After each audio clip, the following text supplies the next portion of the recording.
Hello, welcome internet to the channel. I feel like it's been a while, so we are back at it again with the Storm King's Thunder coming at you with session 32, believe it or not. This session is titled The Storm to Come.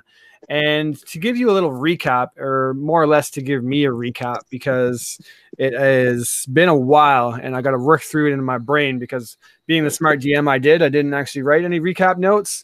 So the last we left off, we actually met a barbarian tribe by the name of the Children of Storms. And we've recently came across a new player in the form of Reich Liviant. The party, flying their airship away after recently dealing with the tragedies of Sunlit's passing from the Oracle of the Allfather, was ambushed by these flying Aarakocra warriors.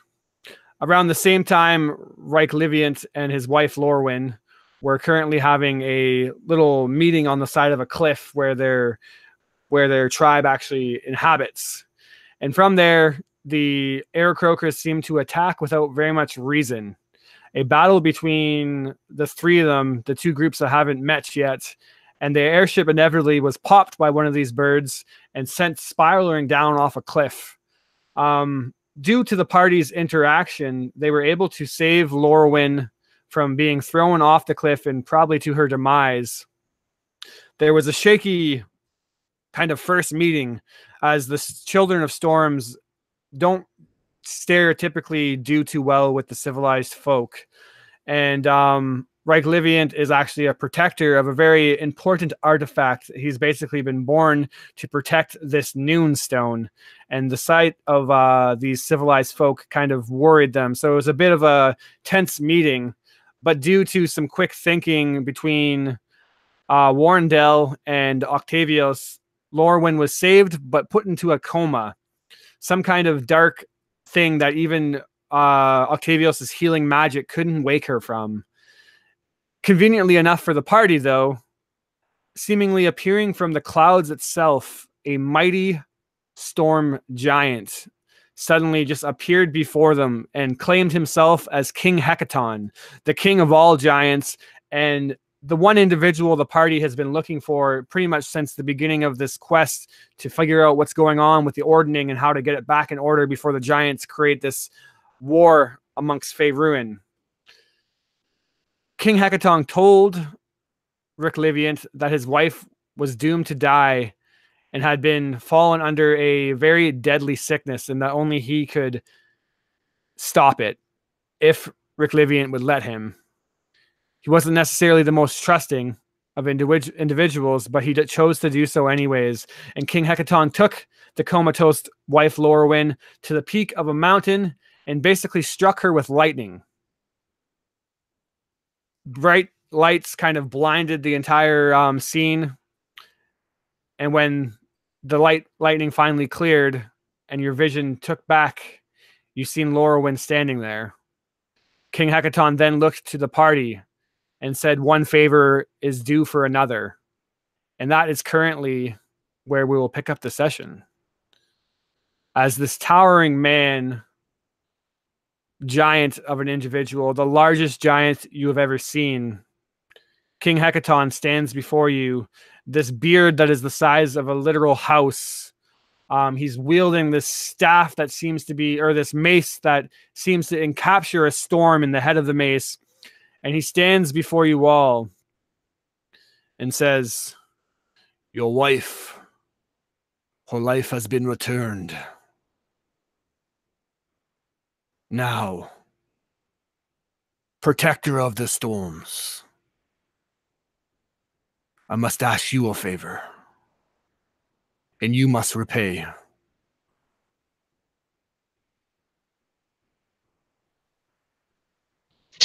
And what would that be exactly?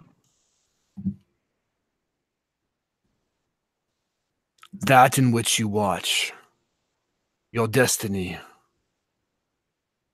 It is in grave danger. A danger that you and your people are not prepared for. Decimation awaits you. But I am here ahead of it.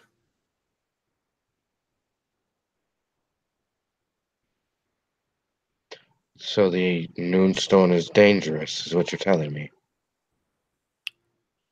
Those who are looking for it are the ones who are dangerous. Very well. Is it these giants, such as yourself, that these others have spoke of? The individual who looks for the Noonstone already has the other half. Its sister stone, the Nightstone. Countess Sanseri, the Lady of Masks. Giant Lord of the Cloud Giants. Is currently en route. She has somehow found out about the location of this stone. And she will come for it with her floating fortress and destroy you and everyone you know. Right. So then you need me to join you, and I'm assuming this lot behind us. Right? I do not need you to join me. I just need the stone for as far away from Sansaria as I can possibly get it. And if we get both stones together, what exactly does that do? You are the protector of the stones. You should know this more than any. Yes, no, I understand, but I mean, With the it could stones end. reunited, it could bring the storm song back. And with that, Sansari can return the world to the endless storm and drown away all. Yes. Just wanted to know if you knew. You see, Sansari recently laid a trap for me. I was out looking for the murderers of my wife, Queen Neri. The Cloud Giants were much more cunning and stronger than I gave them credit. I should have gave Sansari more respect. It was an oversight to underestimate her. She ambushed me, and I will admit, almost defeated me. She planned to take me out, for she knew that I would meddle in this plan to reunite the two stones and bring back the endless storm. I know not how she figured out the location, but I know that she is coming. Neither do I, because I thought I was the only that did.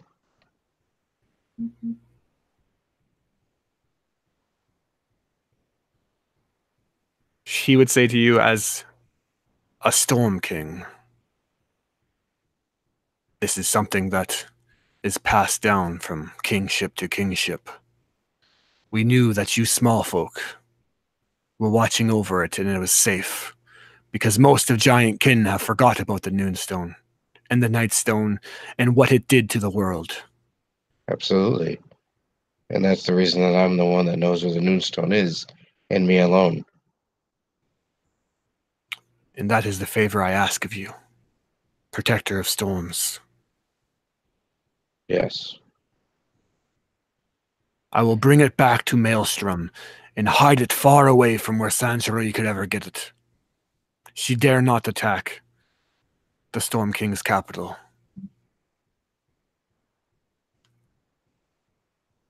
So it will be. And he turns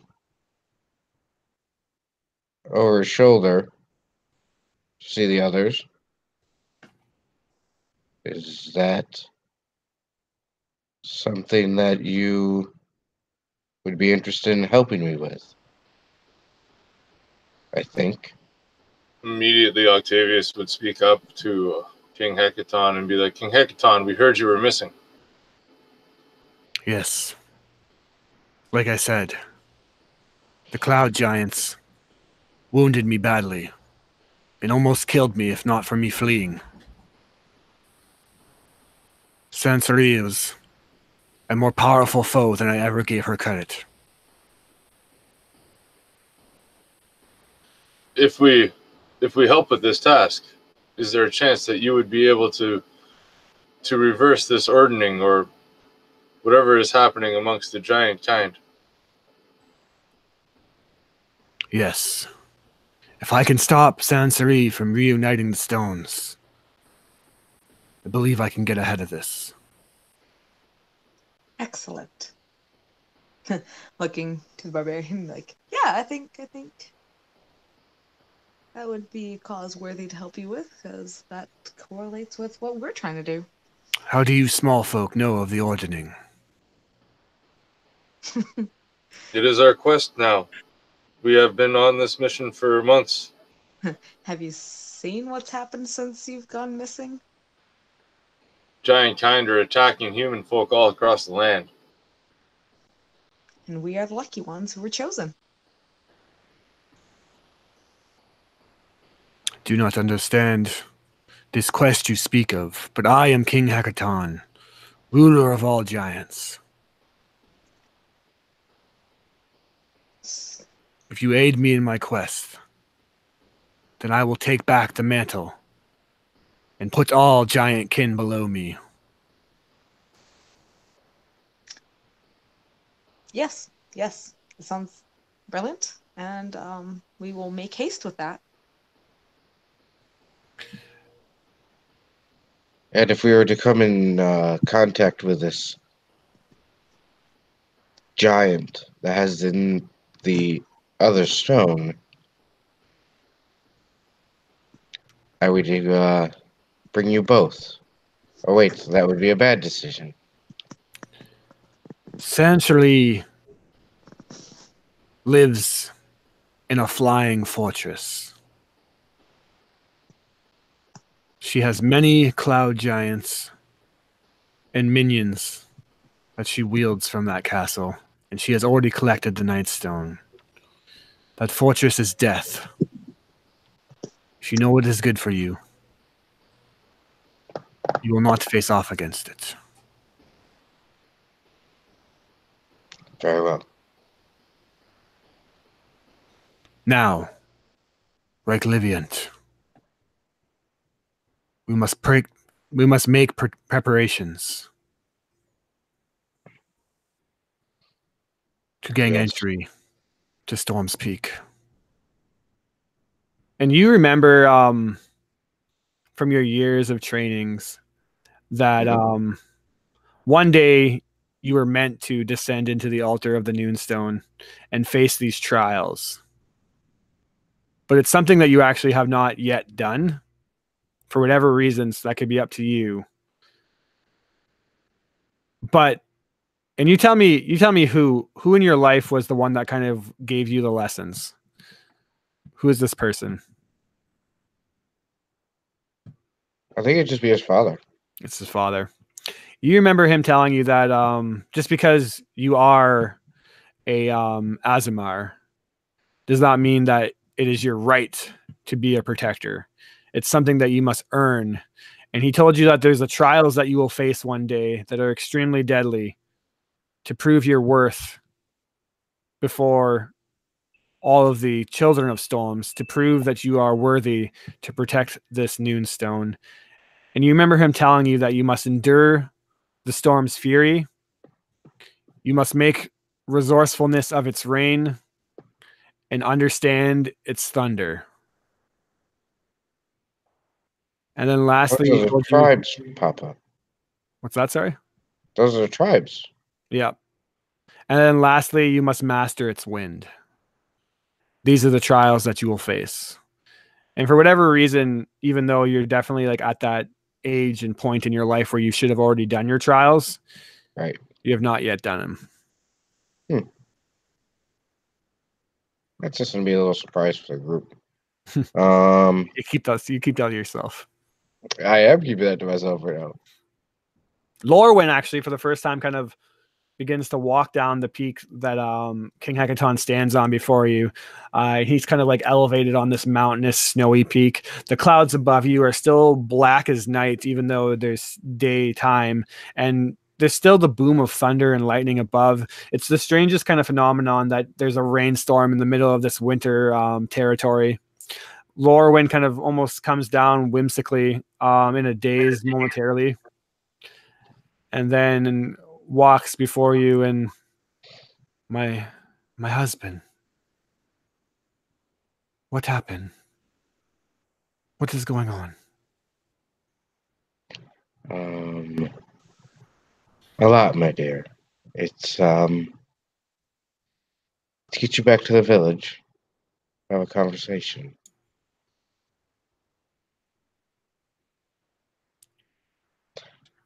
You expired, and we're stuck for a while. There was no healing that you'd respond to. It was very scary.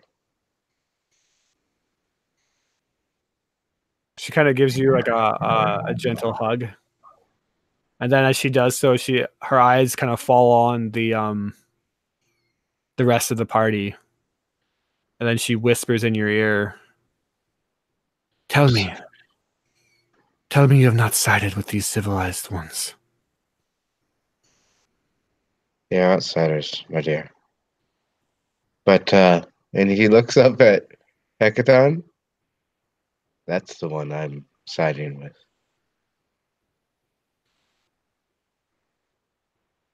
If you want to call it that. She nods. A Storm King is a descendant of Stromnus himself. That's what he said. You're right to serve him.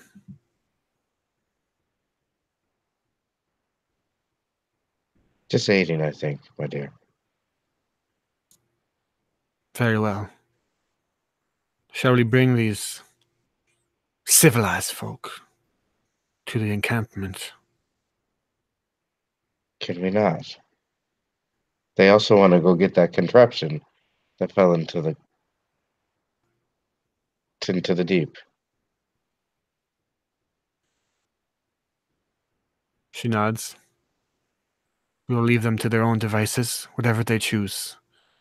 I'll have our men watch over them, though. And he kind of chuckles a little and says, I'm not helping them. Good. She kind of like grabs the back of your head and gives your forehead a kiss. Yeah, but it's the mask. Yeah.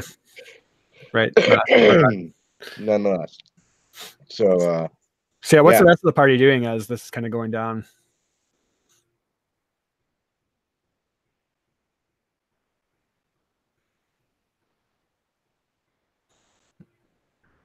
I feel like Livy would just kind of like be observing, or at least like trying to keep warm, but just kind of listening, gathering as much as she can.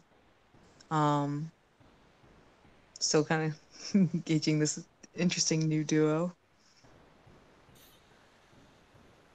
Absolutely. What about you, Warrendale? Warren's been silent, off to the side, probably tapping his foot a little impatiently. You'll notice he's staring at you. Is it Rick Livant, or what is it? Rick? Can't even pronounce your name. What is it? Rick Liviant. Rick Liviant. All right. So yeah, he'd sort of be staring at you, Rick Liviant. He'd be like, wait. Move over towards you. Who exactly are you? What is it you protect, this Nadstone? And what does this have to do with the large bearded giant on the hill who claims that they're Hekaton, but if he's Hekaton, then he should have taken care of this whole fucking situation by himself. I don't know what us little people could do about this. And why do you wear a mask? It's unbefitting of you. Oh. I have a hard time with your name, so I should call you Bird Boy.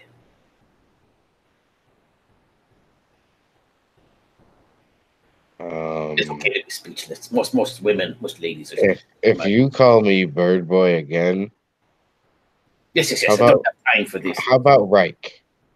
Ah, right. Okay. You ask too many questions. I need the answers before I help you. Don't say Yes. you don't need my help because I had to save your wife, and also, I mean, obviously, you need a little bit of help. Oh. Sure, little man. Whatever you need to feel comfortable, that is what will be done. Would you like to come into the encampment? Do you got the food? Yeah, you don't think we eat? Like savages, perhaps, but And he turns away from you and looks at Livy and goes, "Are you coming she in?" makes awesome pancakes.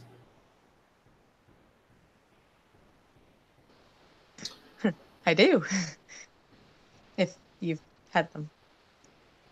Just because of the past interactions so far, Octavius will fall in line closely behind Warrendale on the way to the camp, kind of supportively walking behind him. I would definitely walk beside you, Octavius. So, what do you think of this? It seems a little suspicious. No, I mean, looking for a guy. He appears on the mountain, beautiful beard. I'm perhaps a little jealous of.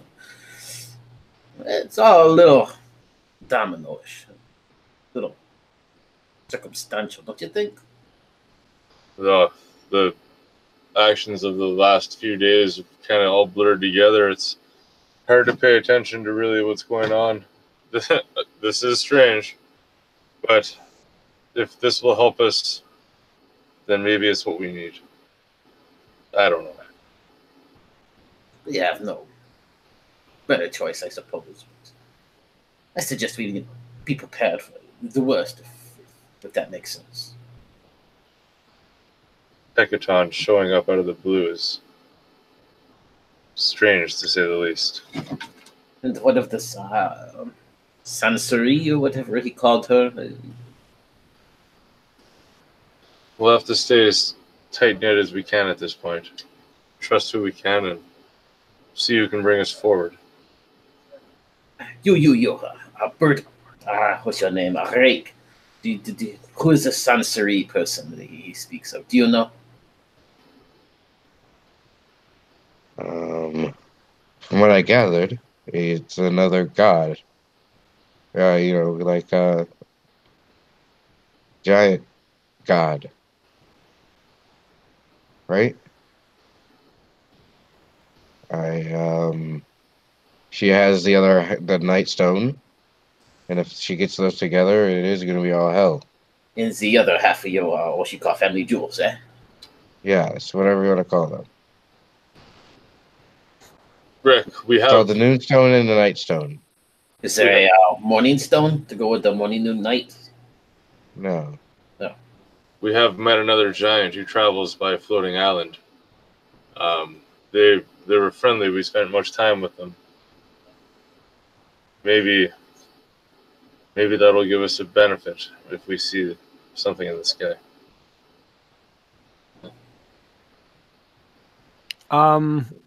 Warrendale, Octavius, and Livy actually can give me a general intelligence check.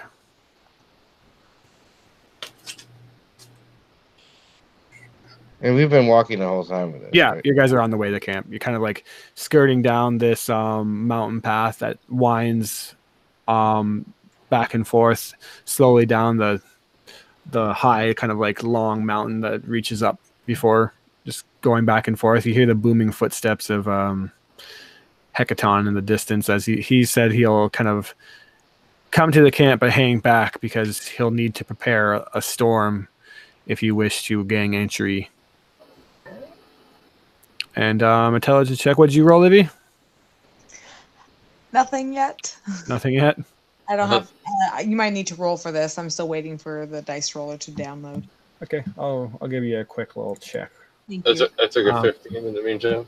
Yep. So 21, 18, or 21, 15, 16. You all, just in case you all actually like out of character forgot, you remember in the early times of actually being in a city called Nightstone that cloud giants stormed the city and apparently dropped boulders on it, caused a lot of death and destruction, and then stole the centerpiece of Nightstone, which it's promptly named after a just black obsidian rock that most of you folk would have never really understood any significance of it. It was never a magical stone of any kind. You never really heard anything about it other than it's just the centerpiece of Nightstone. But you guys would remember that the cloud giants did come and attack it, and that there actually was a message written from the cloud giants long, long ago. A warning basically left by them. On the stone itself, or basically like there was a warning message written on the stone of Nightstone. I'm trying to see if I actually have the notes in front of me here. It's been so long since I've actually came back that far.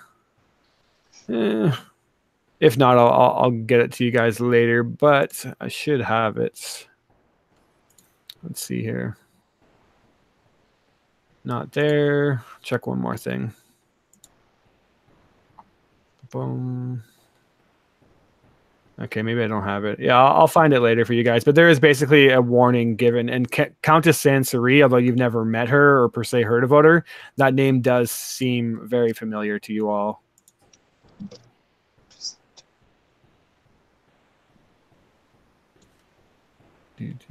But as you're kind of walking around pondering Hecaton kind of showing up, these new names and whatnot, and then the new barbarian tribe, you start to see smoke in the distance, and as you rise over this kind of stony, jagged cliffside, you would see that there's a bunch of huts and tents and people kind of going about their days, just nestled in the side of this like impressive, all-encompassing mountain that you thought that no life would willingly live out.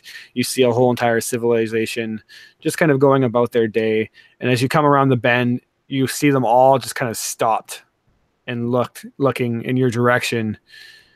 And then you realize that even though you're just coming around the bend now and like up above this cliff, that Hecaton kind of towers over it already. So they see this storm giant approaching from a distance now. And as you come around the and just look over this encampment, you see that pretty much all of them are stopped what they're doing. And then when they see Hecaton, they all drop down to their knees. Look, Octavius, they worship me here. Oh my God. I love you. Yeah, that's what you call it. It's okay. It's okay, Warren.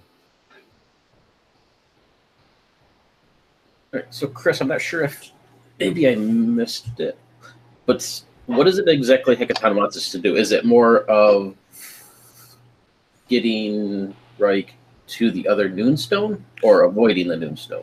Hecaton wants Reich to give him the Noonstone so that he can get it away. Oh, okay. Yeah, and I actually found the message. So with Livy's 21, Livy, you actually remember in Nightstone that there was a message left on one of the boulders that they dropped. And it basically says that the age of storms is over.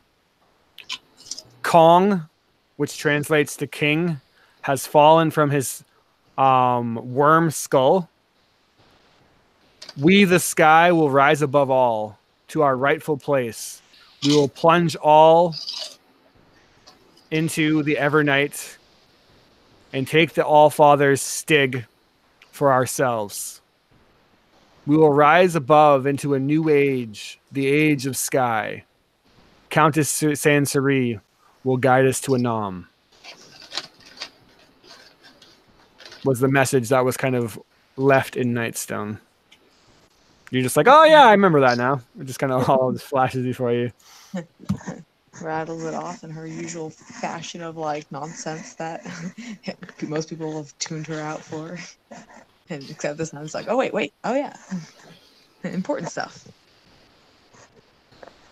And right as you're kind of coming towards your people now, you realize that you kind of have quite a bit of work to do, as this is going to be the first time that like civilized people have actually came into the encampment, and it's going to fall mostly on you and Laurowyn. She doesn't seem particularly happy that you brought them along, but with Hecaton saying that they should follow, she's not going to really argue. Yeah. Delphine is beside you guys, kind of pulls up to you and grabs your ear, Warrendell, and says, I swear to God, if you don't get that airship fixed, Clelth will have your ass. We can't be stranded out here with these savages. I quite agree. Do you trust this giant? I mean, it seems a little conspicuous, no? It seems Just incredibly... get on your boat and fly away if you have the stuff to fix Yeah, it. can I do a check on Hecaton, see if I think he's lying about who he is, or see if I think he's hiding his identity or anything? Absolutely. Yeah, Delphine would say you'd have to be an absolute idiot to trust that giant. Quite agree. Why would we not trust him? He says he's King Hecaton. I'm gonna do an insight check. Yeah. And you would also know Delphine is a cultist of the dragons, so like instinctively she hates giants anyways. Oh, yeah. Yeah, go ahead and roll an insight. That's a 25. Okay. Oh, dear. That's really interesting. So This changes everything. one thing, I wish I could just whisper it to you somehow, but one thing that strikes you as interesting, Dan, you've done a lot of studying back in Yartar of giants, and that's how you kind of learned the language. And you always remember hearing of storm giants. They kind of like captured your attention the most because they're supposed to be these incredibly proud and honorable and just like born leaders of all giant kin. And something that just keeps on like striking you as strange was Hecaton basically giving Sansuri like credit and saying that like he underestimated her and that she was much more powerful enemy than he was expecting. It just seems like you remember hearing like they're basically like superheroes to you. And when you hear him just saying that, it's just not what you really pictured the king of storm giants sounding like. Very cool. All right. Yeah, so you basically would just like to see Octavius mulling over something in his head.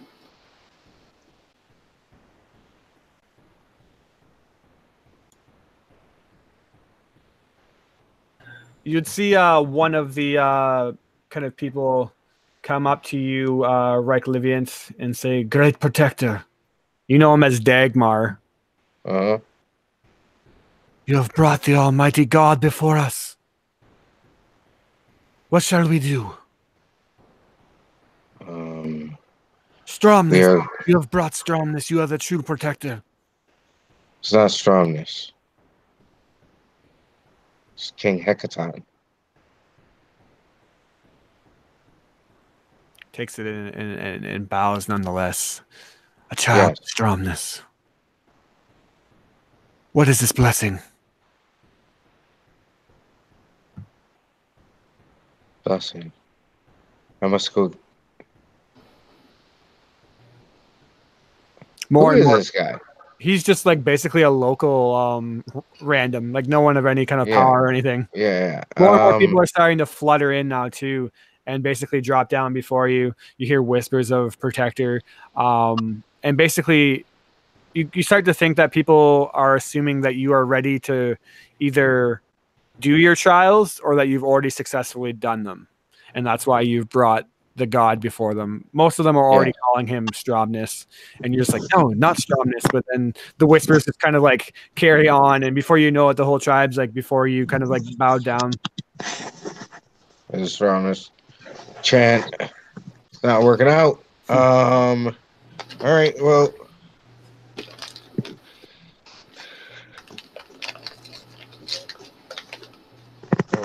I'm looking at. They'll carry you kind of guys in at that point, and a banquet will apparently have been called before you know it, as animals are being brought out and already ale and food are being prepared for this day. They actually kind of like incidentally enough, are so enthralled that they don't even really seem to notice that you, civilized folk, they call you, are even here. Oh, this food I could come to like them.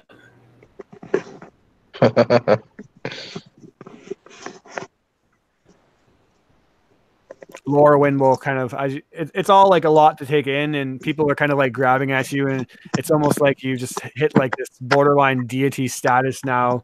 They all just assume that you somehow have brought this giant here, and Lorwyn will look to you and basically say, "My husband, are you ready for these trials that you must face? These people already believe that you have completed them. I think too believe it is time." I have dodged him long enough, Lauren. I must do them now. Then during the banquet, you must tell the tribe that you will face the altar tonight. Riklovi, Yes. may I ask you a question? I'm wondering, at the end of your trials, do you gain the stone? Or do you already have the stone? And I was wondering, if something were to go awry, do you have the ability to protect this town? Say from giants? Well, there's a giant right there. Wink, wink. All right. I don't think that that's going to be a problem because there's one right there. And how do you gain access to the stone that this giant seeks? I know where the stone is kept. Does anyone else know where the stone is kept? Shouldn't be. But apparently, the giant told me that the other giant knows the location. He said she was on her way there. You would know your wife also knows the location too, for the record. Well, yeah, but I'm nervous. I'm wondering if this giant is really who he says he is. I don't think it is. Lorwyn would scour at you, the most disgusted scour, and say, "Shut your mouth, you filthy, civilized scum. You are talking about a god. You know nothing of our ways. You are lucky that you are here with your skin, and you are not the ones that we are feasting on." And she kind of hisses what at is you. that? Yeah, Mary, your mic is making like machine gun noises. Sorry. Pop, pop, pop, pop, pop, pop, pop, pop. I would Is that better? Way better.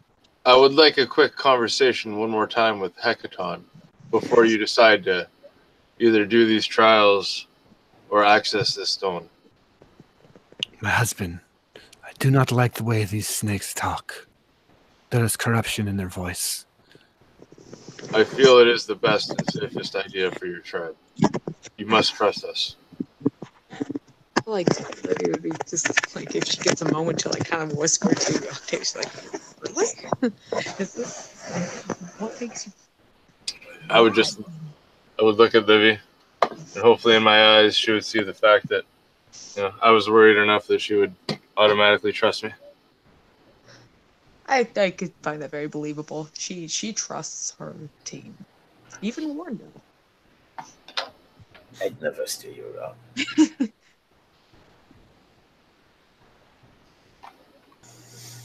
Lorwyn's looking at you, Lau, like a wife giving you that stare. Like, are you gonna listen to your wife, or are you gonna listen to these? Yeah. We've been dealing with giants for weeks, months, whatever it is. This whole thing runs much deeper than some mountain and a giant telling you that he needs your nadstone. I do have an idea to see if it is Hecaton or not. I just need 5 minutes. Just 5 minutes. So be. Is the clock ticking? All right. Octavius would turn immediately.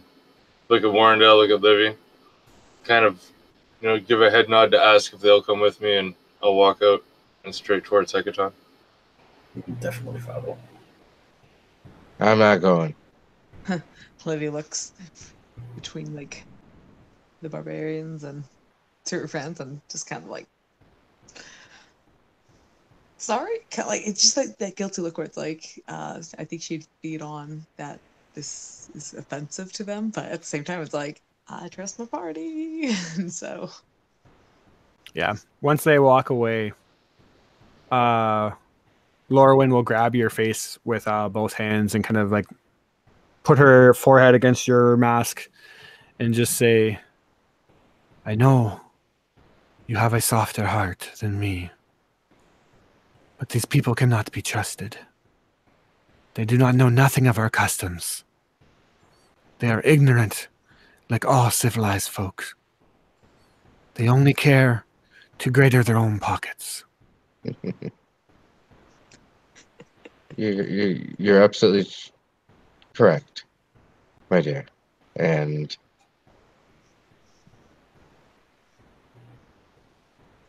this can't be by chance.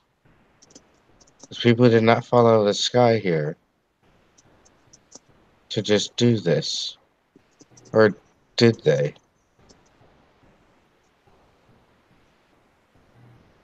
Can't say that, Lauren. Maybe this is all just chance. And we have to follow this chance. You're well again, my dear. Yes. And that is thanks to our savior, King Hekaton. And now he has told us we must deal with these people. He himself. Has he gave us those words, though? Yes, when you were still sleeping. I do not like it. They speak of him like he is a false prophet. They're not part of the tribe. They don't understand. Just know this, my husband, that although I respect your wisdom, I am still the mother of storms. And if those people get in our way, you know that I will do what needs to be done. And you know I'll be by your side. Very well. And he takes off the mask and keeps his eyes closed and touches foreheads properly. All right. Give me an insight check, actually. Who, me? Yeah, you. Yeah, you. Oh man, not me.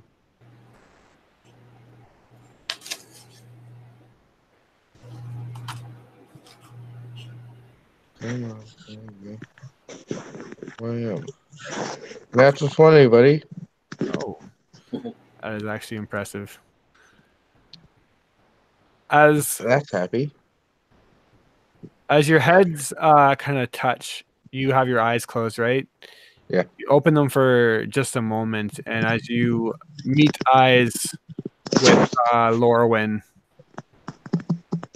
you swear for like just a moment of moments that the thing that you fell in love with her about, her most like physical defining feature, her lightning blue eyes, don't seem to have quite the electricity in them as you remember. And she kind of closes them and then gives you a hug, brings you in, and then says, we must tell our people that you will face the trials tonight. The banquet will need to be held, and a lot of work will need to be done. Then we must make it so. And the trials, I will conquer them this eve. And this is a lot of emotion for him. I think he's pretty emotionless. Absolutely. She walks ahead of you then, and you start to hear her bark out orders to the people. That feeling kind of is like washing over you, like the slightest like something didn't feel right. But then as you look at her start ordering people around and like command the entire tribe within a few short words, you're just like, eh, it's just been a weird day, I guess. And she goes about, and basically the main kind of feast hall is set and prepared. Entire like winter oxens are roasted and prepared for the great banquet that your guys are going to be held. You would know that Hecaton said he'll have to call a storm, because only during a storm can the entryway be gained. Your first trial that you remember your father talking about, enduring the storm's fury, is the only way to unlock the passage. With that, as you're kind of thinking this in and like dealing with all this stuff going on, all the politics and weirdness that's happening, we cut over to Octavios and the party.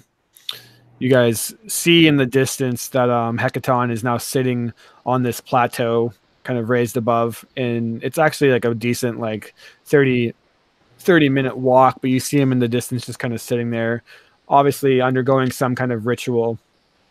And you see that the dark clouds above that have been constant seem to almost be like building up in tension, and you start to feel electricity in the air as the storm begins to grow. As you begin to approach and get to like that area where you would think to call out to him or not, he stops muttering. I would want a quick word with Livy and Warren on the walk towards Hecaton as well. Is that where this is then? Yeah, now would be the time to do so before you get up to him. Yeah, I would look to Warren. I would say, listen, I just have a feeling there's something off. I'm gonna try something, but I'll need your help. Just follow my lead. And then I would look to Livy and I would say, this might make you feel uncomfortable, but just go with it. Don't worry, I also have a backup plan. And then I would storm continually towards Hecaton, even probably going a little bit faster. Just try not to offend him too much, right? I mean, this is probably the biggest step on our quest. That feels like we're actually getting somewhere for once. If you don't want to offend him, you should let me talk to him then. Just follow my lead, Warren. I'm going to need your help. Hey. And then I continue walking towards him. Yep. He stops, clearly noticing your presence, but doesn't say anything. Just out of game, what was the name of the person that he's asking us to keep the stone away from? Countess Sansory. Countess Sansory. Okay. Great Hecaton. Sorry to disturb you. Rick Leviant is just getting ready for his trials. I remember things from my book about this Countess Sansory that you speak of. I remember that she was lowlier than hill giants, and that she lay with mountain trolls. She was a scorn on the face of all giant name everywhere, and she was even worse than some of these sheep farmers you hear about around here. What do you know about her that maybe we should know as well?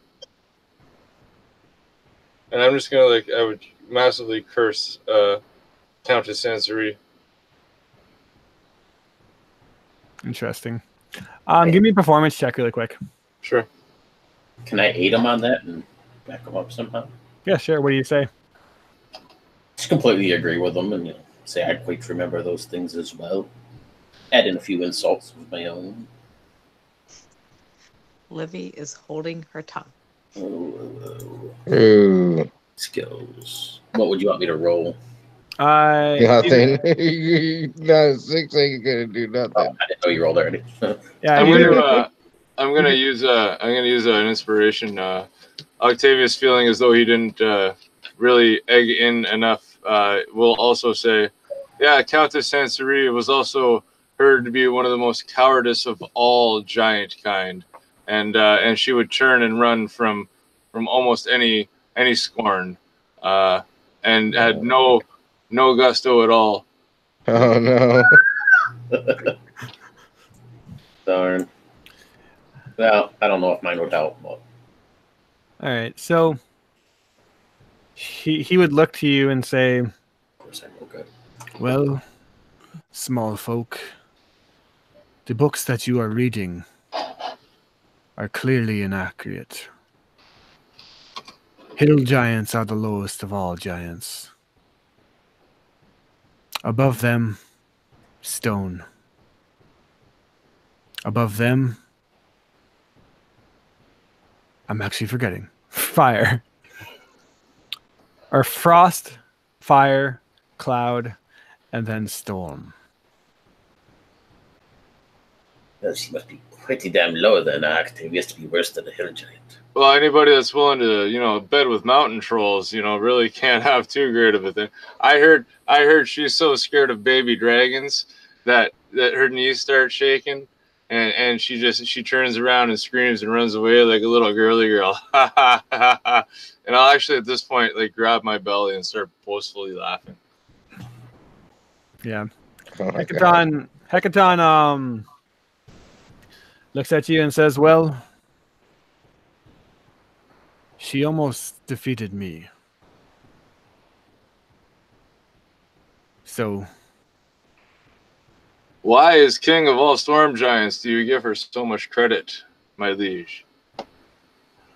credit where credit is due. I will not underestimate my enemy again. I know now that I must retreat back to Maelstrom. From there, when the stone is farther away from Sanseri's plan, then we will face off again. How does she knock you from your worm skull throne? Tell me this, small folk. How is it you, who apparently knows so much but very little, knows of the worm skull, knows of our giant kind?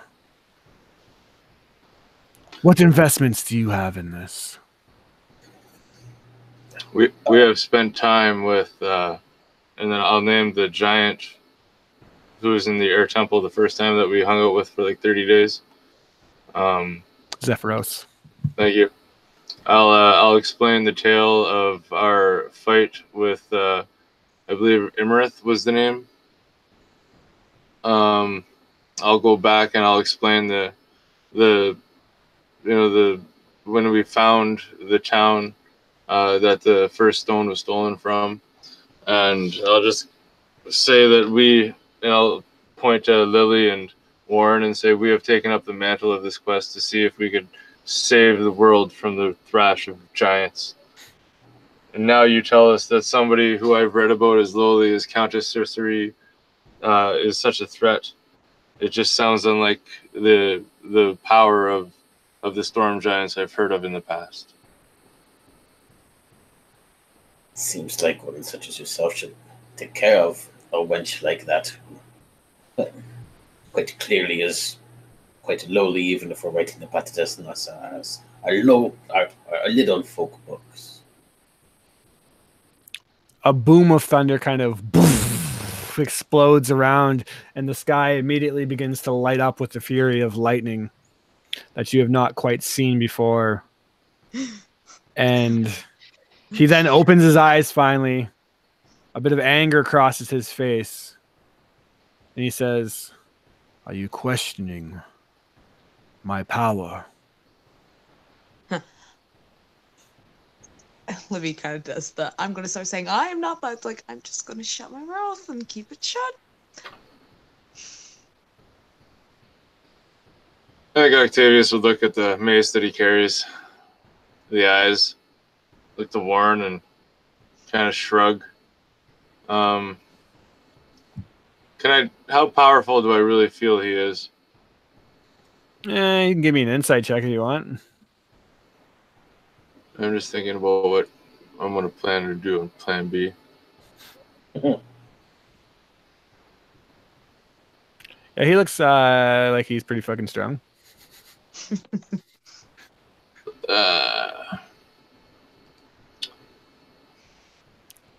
I just shrugged at Warren and say, well, I definitely don't want to question the power of a king.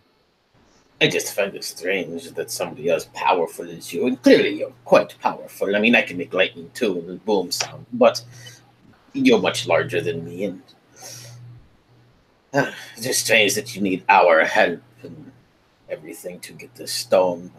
But, whatever.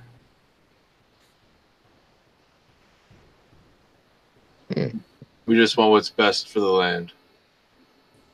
Well, then let the rightful king of giants decide this. You're not from around here. You know nothing of these people, these children of storms. This is clear. It is also clear that you know little of giant.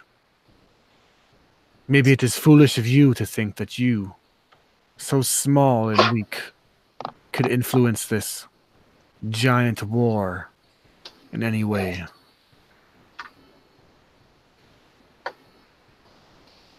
Well, aren't you still king? Did you lose that to this goblin giant too? I mean, I know many kings in my time, and they could, amass large armies and take care of situations quite easily, particularly when it was just one lowly person. Can't you just get your other giant friends and take care of the situation? I mean, it makes perfect sense to me anyway. But I'm just trying to get the facts straight. To best be able to help you the best I can.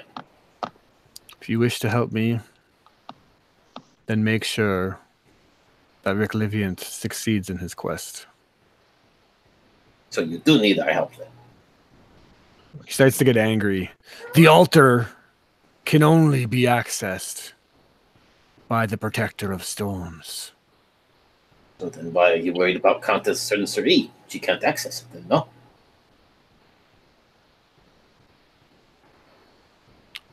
She will come and kill each and every one of those people until she gets what she wants.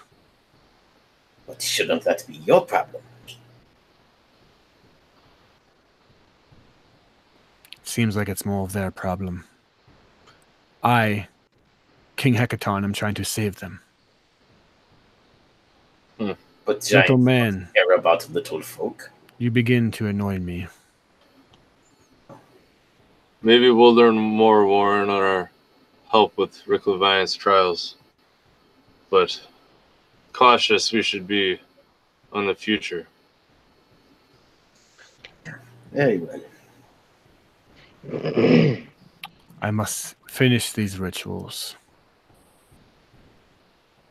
Go now. Leave at once before I lose my patience. I'll turn to walk back.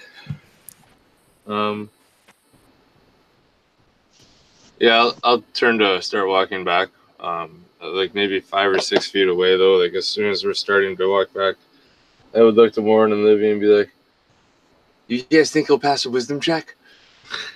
I feel like Livy wants to make a wisdom check, aka insight check, to see if I don't know. I feel trying as she's like observing the whole thing, like would she maybe understand any reason for like how he's behaving, or would she believe that like he is, and maybe Octavius is just being a little paranoid? You can give me an insight check if you want. Sure. All right. Dice roller 1d20. No, just equals flat 15, so let me go pull up her character sheet real fast. And so 17. 17. I actually have you as a +6 on your insight. Oh, sweet. I'll take that. Yeah. Over 21. Yeah, same as Octavius. Now, as you kind of start doing the interrogation of this guy, something doesn't quite seem to add up. Okay. There's definitely like something's not making sense. All right. So, yeah, I guess as they're leaving, whatnot, she would pipe in. Like when he's like, do you think you make a wisdom save? She's like, possible, but I think I see what you're talking about, Tavius. I'm not sure what it is, but something's off. There's definitely something off. No storm giant of his stature should speak so well of any other giant below him. It's just unbecoming of his kind. As you guys are walking back, it full on begins to pour rain now in the middle of winter. You look above and see that the sky is just erupting with lightning and booming with thunder as this like torrential downpour has begun. It's actually kind of like icy rain, which makes it quite painful as these like little stinging needles keep hitting you at a rapid rate. You kind of have to run back to the camp at this point and give yourself some kind of shelter or something. It stings and it's cold and doesn't feel the best. Octavius will enjoy it, and even when we do get to some form of shelter, I will actually stand outside and wait. Shirtless. Bring the fucking pain. I'll stand next to Livian, walk beside you, give you a smile, and be like, don't worry about the rain, I can take care of that. All around us, in about a 10-foot bubble, we're just completely dry. The rain just avoids us, and the wind doesn't blow your hair out of position or nothing. Nice. She'd just like, thanks, I was just contemplating about using a spell. I'd help the priest, but he likes the pain. It's a strange fella. It's a bit of a fetish, I think. Just kind of like, oh, yeah, right. I never thought about that. Priest can get kinky. Strange fella. But I suppose whatever makes him happy. Quick, Liviant, you know that it is now time to have a big feast. You see that your new, I guess, not necessarily friends, but New buddy. acquaintances are kind of pulled up, and the banquet hall is full with anticipation. They're all waiting on you and Lorwyn to give the word and confirm their expectations. Suspection. That's not a word, but I tried.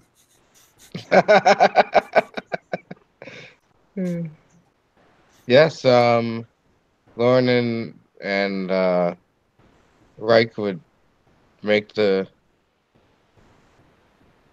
appropriate toast or something, and he would say that he's absolutely going to work with this group of outsiders and fix the issue at hand. There's a lot of kind of hemming and hawing about the idea of working with the outsiders. You can see that Lorwyn shushes them, though, and has decided to respect your call for it right now. Anyone who wants to can go ahead and take a short rest as a couple hours go by and you enjoy the food and drink of the people. You would notice that after a while, the storm doesn't let up, and it just begins to pound and pound into the side of this hut, or this large banquet hall, and you hear booming footsteps kind of over it, to which Hecaton has seemingly came to their camp, and is just kind of waiting outside and whatnot. Lorwyn would kind of say to you, we should probably go address the king, my love.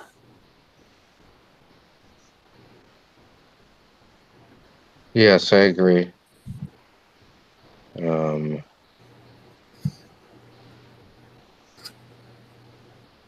I'll lead the way. She gets up. A couple people kind of come up to her and just in excitement talk about how they can't believe that her husband's finally going to complete his trials, and this will unify the tribes, and we'll finally be able to get them back to agreement once this is done. And she just goes along with it, being very political, but then follows you out. Hecaton is sitting in the rain now. Yeah. And he looks to you and says, the preparations have been made. A storm has been called. When you are ready, you shall begin your trials. I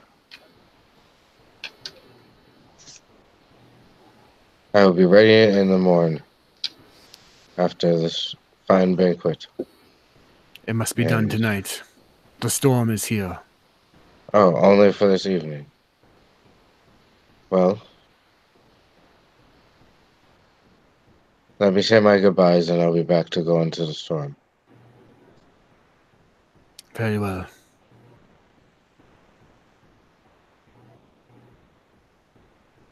And he would look to Lauren as if she wants to say anything. She will just kind of stand there and actually wait.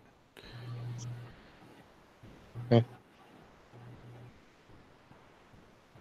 I will speak with the king and see if there's any other arrangements I can make. You go and tell the people.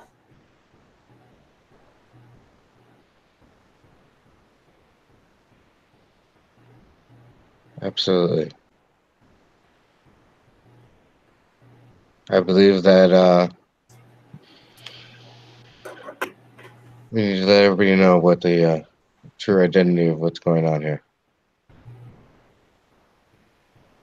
What do you mean? Of that I have to go get the stone and Right. Sorry, my husband.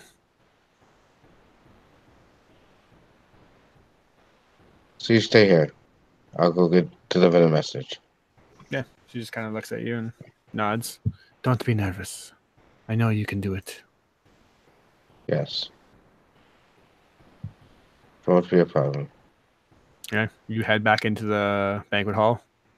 Yeah. You see the newcomers just kind of sitting by themselves at their own little table, right next to the kids' table. Essentially, they weren't allowed to sit at the main area. But at least you're making ground. This has been something that you from the Thunder tribe have been like wanting to happen. Like, you don't necessarily believe that civilized folk is as bad, although this particular group, it's like maybe you could have got like a better civilized folk group, but they're here and they're eating, and although they're getting a lot of dirty looks, they're not dead yet, so you're making leeway.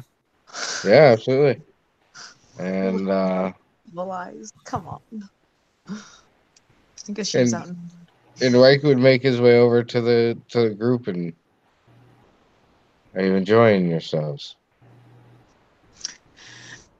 Yes, thoroughly. As she's like eating whatever has been presented and possibly a bit exotic for her. Sure. I'm unsettled, but I'm sure there's nothing wrong. You're unsettled. So what happens if you fail these trials? Do you die? Probably. Be right back. Need 1 minute. It was nice to meet you, though. I'm not going to fail them. Hecaton said you were supposed to help you, but I don't help. You don't want to help me.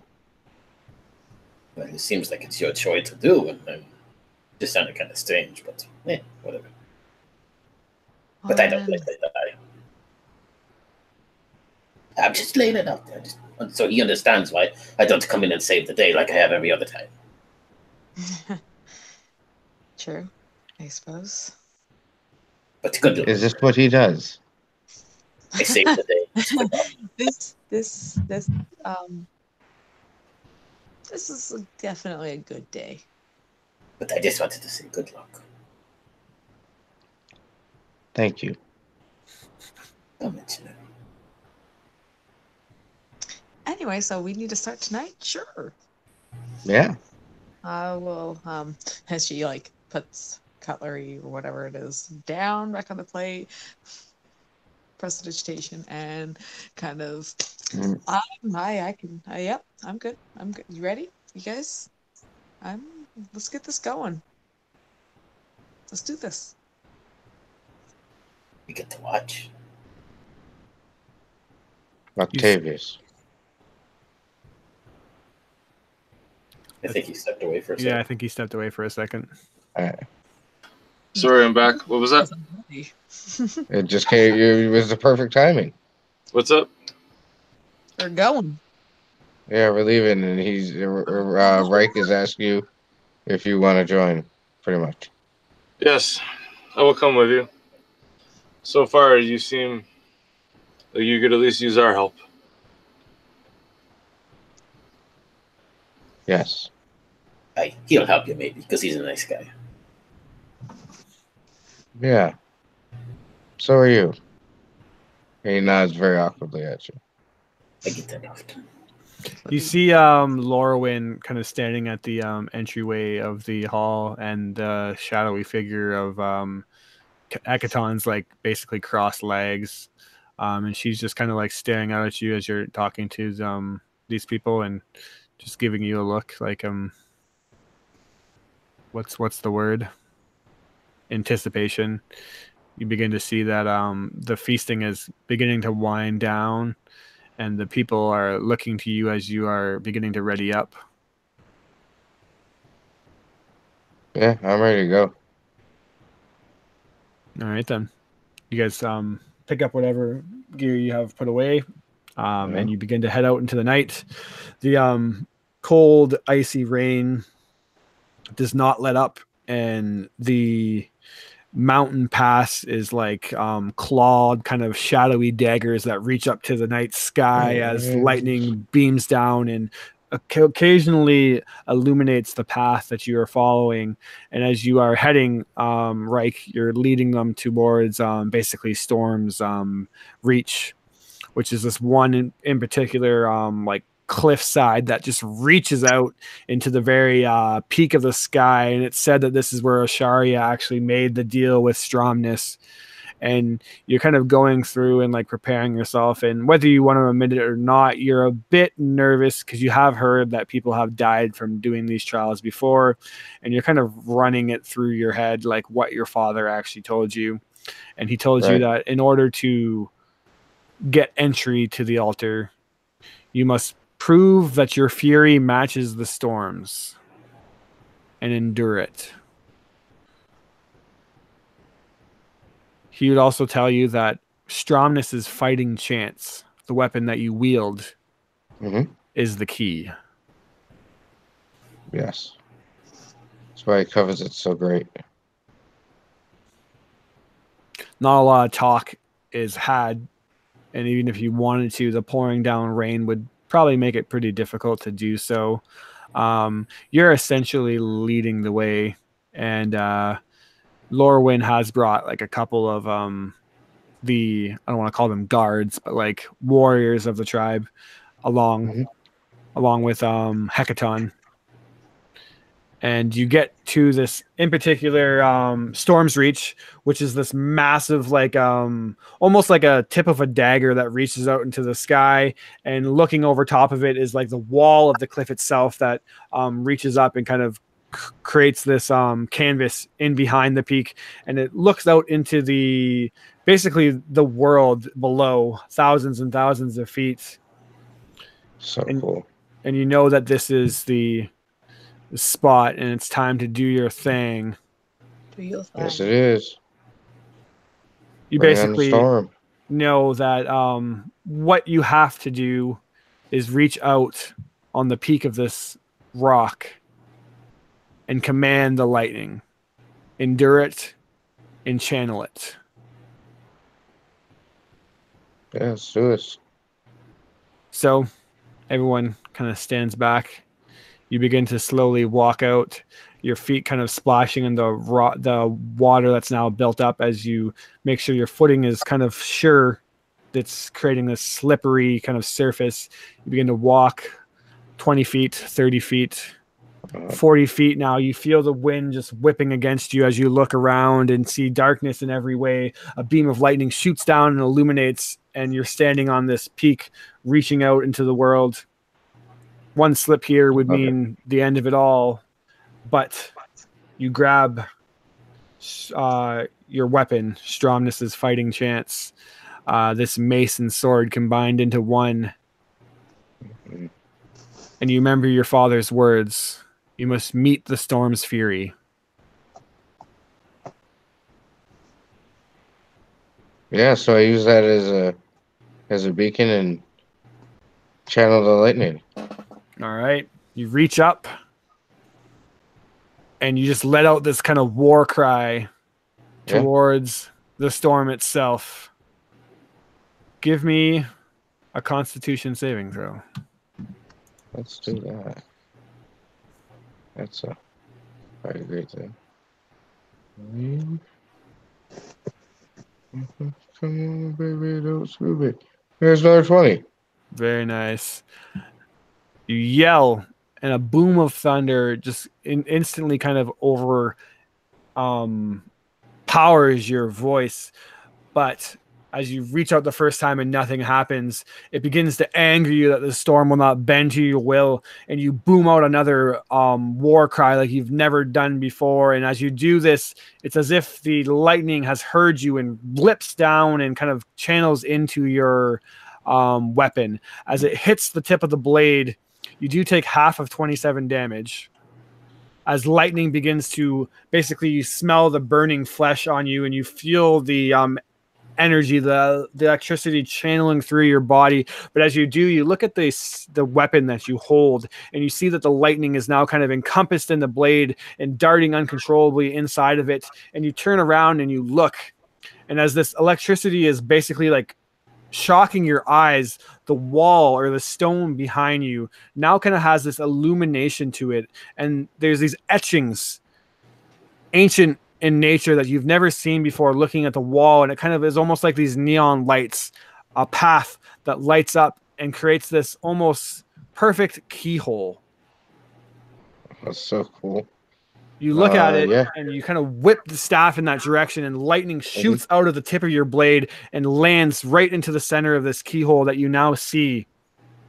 And when it does so, you begin to hear the stone break away, and the door that was not there before begins to just suddenly channel with electric energy and light up and illuminate where it was and begin to pull itself away as the altar has now been unlocked to you.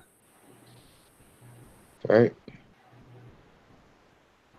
So, You endured the fury of the storm, but you now know that you have 3 more trials left. yeah. Do these happen concurrently? You would Okay. expect them to happen in the chamber itself. Okay. So I finished the first trial.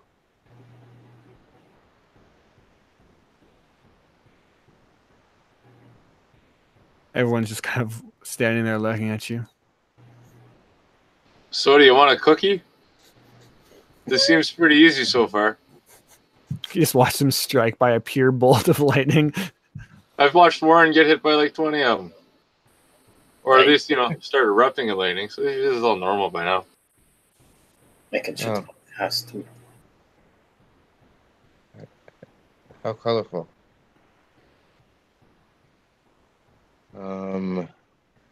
Well, I have 3 more to go. So maybe we should exit the. Rick Leviant, is there anything that we can expect from these trials? How can we help you?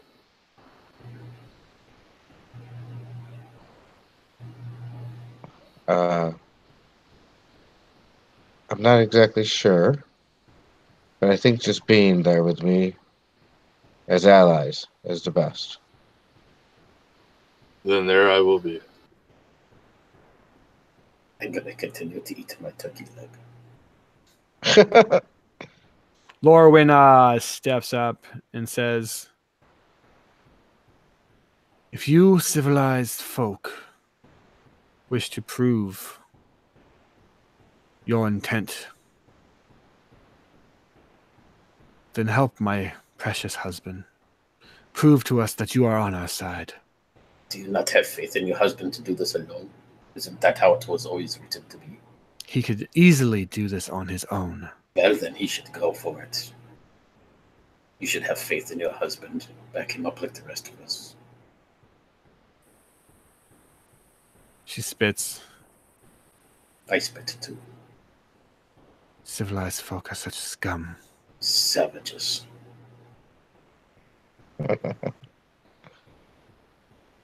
You can do it, Rick. Regardless what your wife says. Go for it.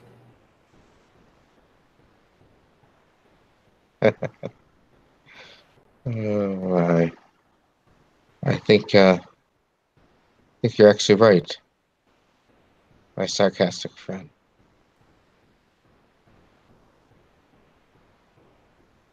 It's up to you.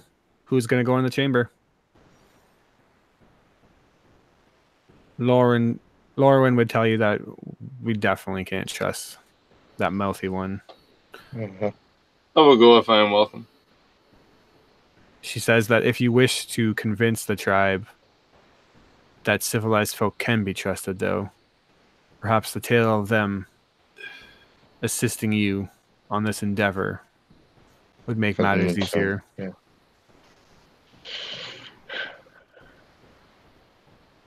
Yeah, and he would put himself in a position that we could all like gather together, maybe even do a hands-in thing, and yeah, we'll go from there. See what happens. All right. So who's going in? I am. Livy?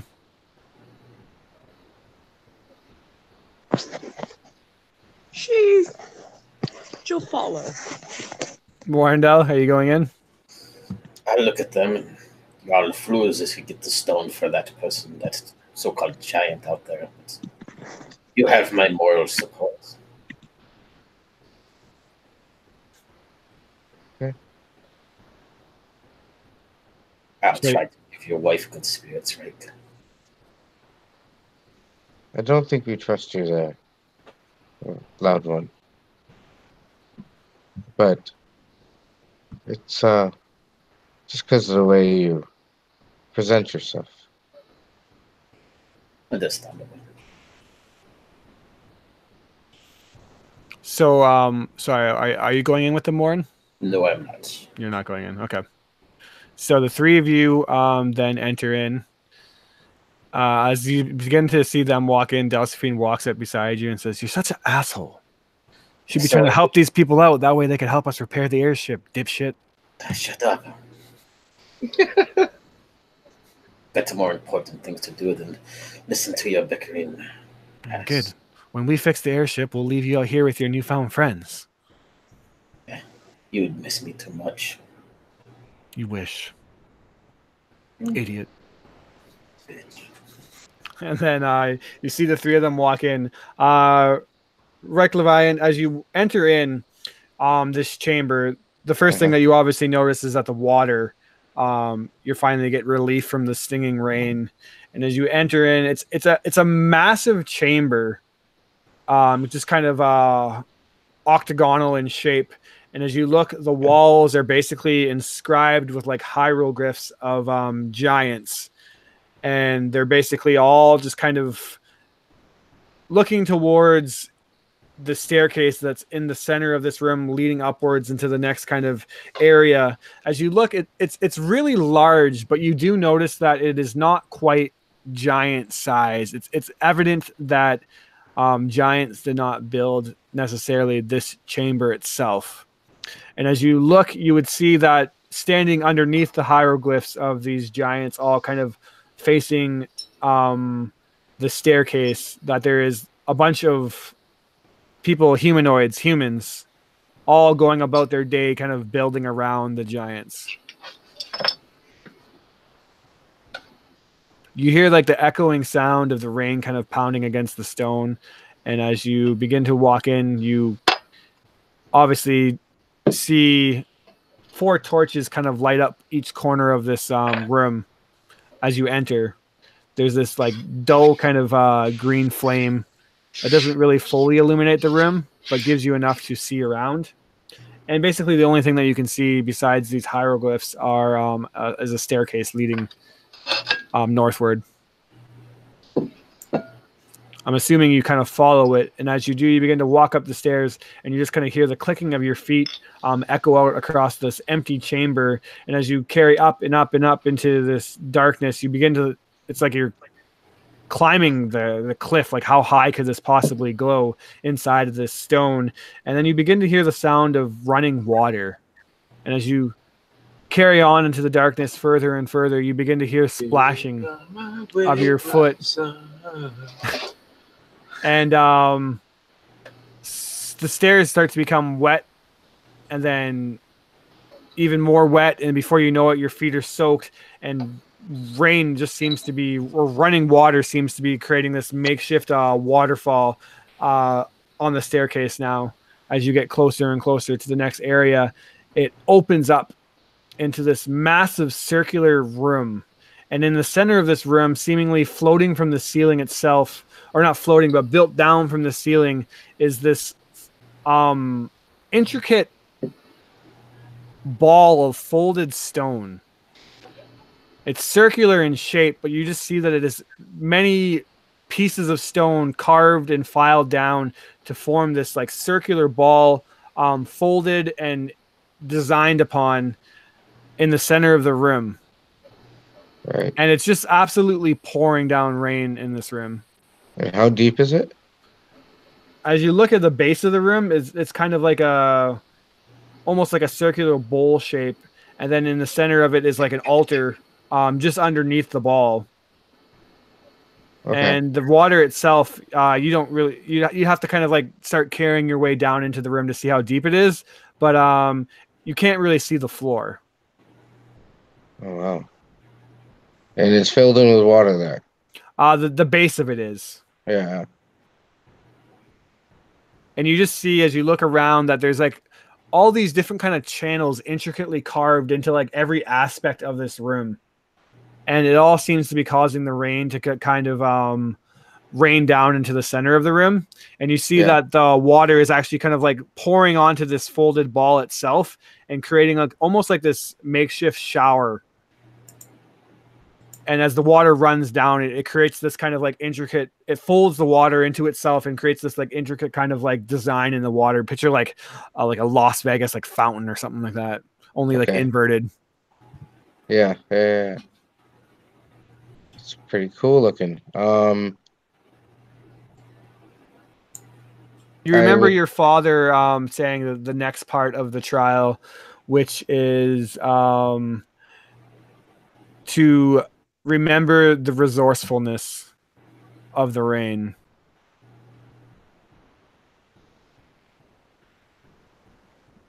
And you're like, all right, Father, what the hell did that mean? I can breathe underwater. No, I mean, yeah, I can breathe underwater. So I'm going to go into the water. All right. What's everybody else doing? And I have a swim speed of 30. Nice. Octavius wants to be helpful, but he has no idea how to be, so he's just kind of standing there with his hands crossed in front of him, you know, kind of looking on impatiently, but not saying anything. Yeah, and he didn't say anything to you guys at all. He just got in the water and started swimming. All right. And Mary, are you doing anything? Or Livy, sorry? I was saying similar to what Dan was saying to Pavios, where she's certainly just taking in, just like, whoa. And then when R goes into the water, it's like, are we supposed to follow? I don't think so, but I'm not sure. You go into the water and you can breathe water because you're Azamar, I'm guessing, or I didn't know that was a racial. No, because of the storm soul. Oh, right. Yeah, and you plunge down, and it actually is over your head deep in the center of this like bowl shaped, and you see a faint kind of glowing at the bottom. And in the center of this room is like this altar, and you realize that it's just almost kind of floating in the center of the water. There's nothing really below it that is connecting it to the ground. And there's this kind of faint bluish glow at the bottom of the basin. Yeah, he definitely go down and look at that. You swim towards it, and as you get closer and closer, you hear like the sound of like it kind of humming, whoa, whoa, whoa, whoa, whoa, whoa, whoa, whoa. Wow. Vibrating in the water. You get closer and closer, and it the murky water gets more illuminated as you get close to it, and it's actually kind of you can feel it as you get close enough to it, and the humming is kind of all you can hear underneath the water.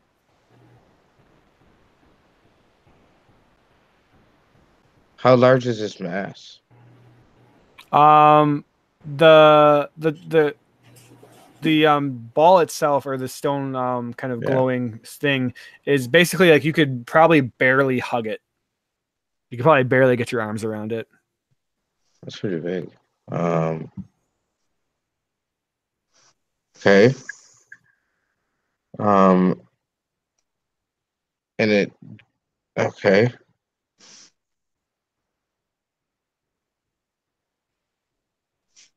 I'm gonna point my weapon at it. Okay. Point your weapon at it, and all you whoa, whoa, whoa, whoa, whoa, whoa, whoa. Nothing. Do you hit it, or do you just point at it? I get it really close, but I don't touch it. Nothing happens.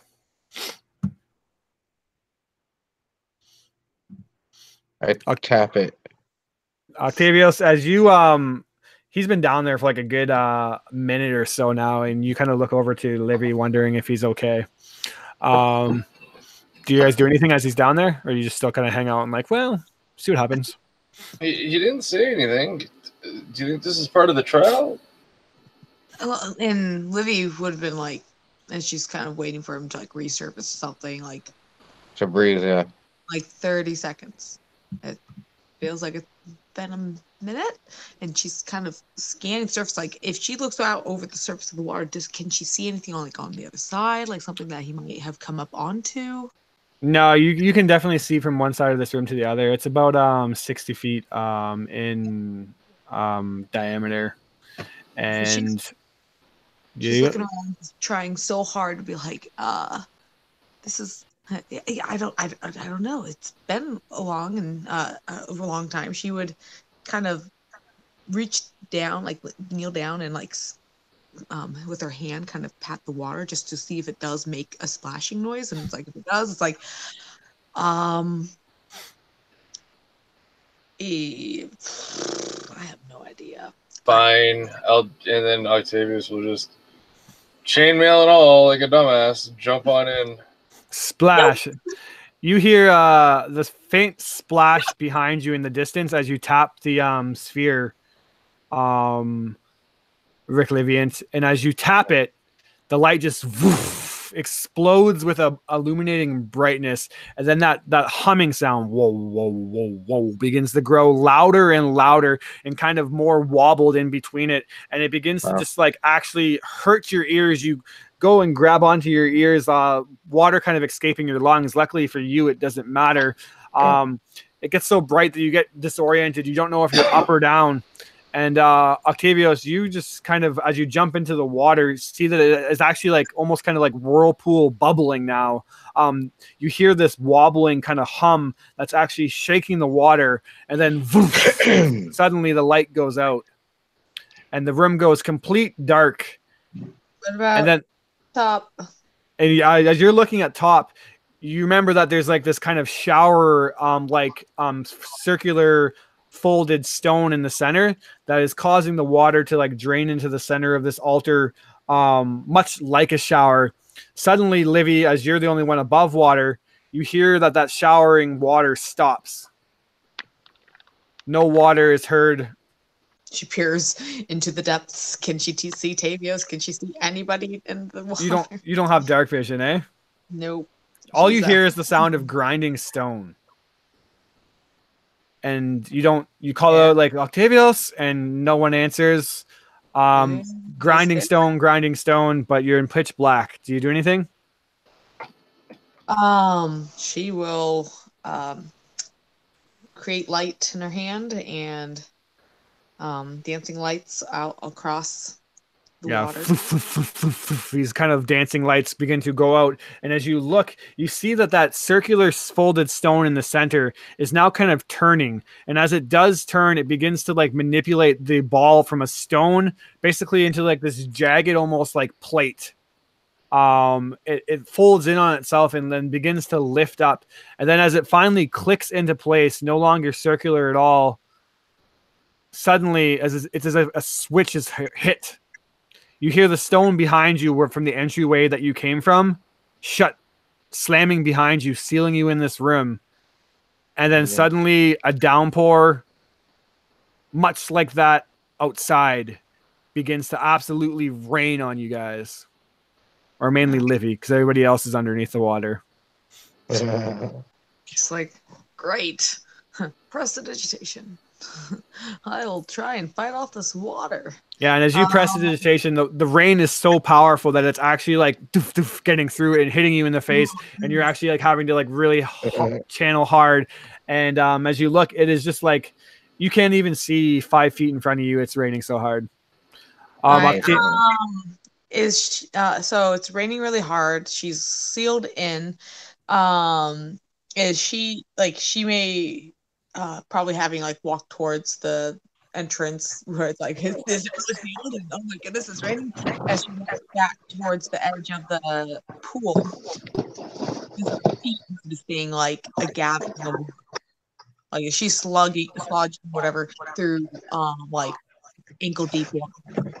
Yeah, and as you are kind of sorry, you cut out on me. Where are you heading? Back to the water edge. So like kind of with everything that's happening, like you said, the entrance or the area through there got sealed. So like kind of that like take a few steps towards it, like, no, what? Ah!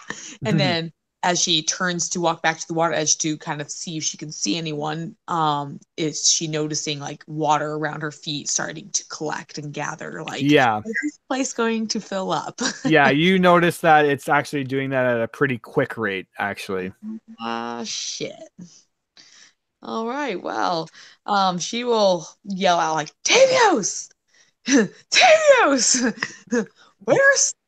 And like on that same note, she's going to ponder really hard about if she knows any spells that might be able to help in this sticky situation. Yeah, Octavius, you're underwater and you kind of hear like the woo woo woo woo of Livy's voice, and then the sound of like rain just pouring into the water that you're in. You're kind of like, now as you jumped into the water, it was illuminated, but almost as if you like broke the water, the light just went out, and now you're in pitch black, and the sound of falling rain rapidly assaulting the water above you.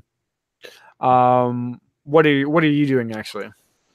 It's really freaking hard to swim in full chainmail, for the record, or whatever. Oh yeah, absolutely. And I don't have dark vision, so. Oh my gosh! I'm imagining that as soon as Octavius hits the bottom of this basin that he's in, he'll start waving his arms furiously and walking forward, and all you'll hear under the water is basically, and I'm just slowly. I'll probably only get 5, maybe 6 feet, but walking straight up on the bottom. All right. And what is Rick Livian doing? Well, he's breathing water and acting normal. Mm-hmm. And do you have dark vision too? Yeah. Nice. Yeah. So you can see the shadowy form of this armor-wearing man kind of flailing around aimlessly in the bottom of this basin. Clearly not a water-breathing specimen like yourself. Not at all. But you also hear the pounding rain up above. So did that become a plate? You don't really know what's going on above the water actually, because it's No, I mean the thing in the middle there. oh the kind of altar. Yeah. It is still there. Basically, the stone ball that was above and basically formed like a shower head, I guess. Mhm. You wouldn't know this yet, but you did hear it kind of grinding, I guess. So you would know that something was going on up there. Right. All right. Well, there's nothing for me to take, right? Not down here, no.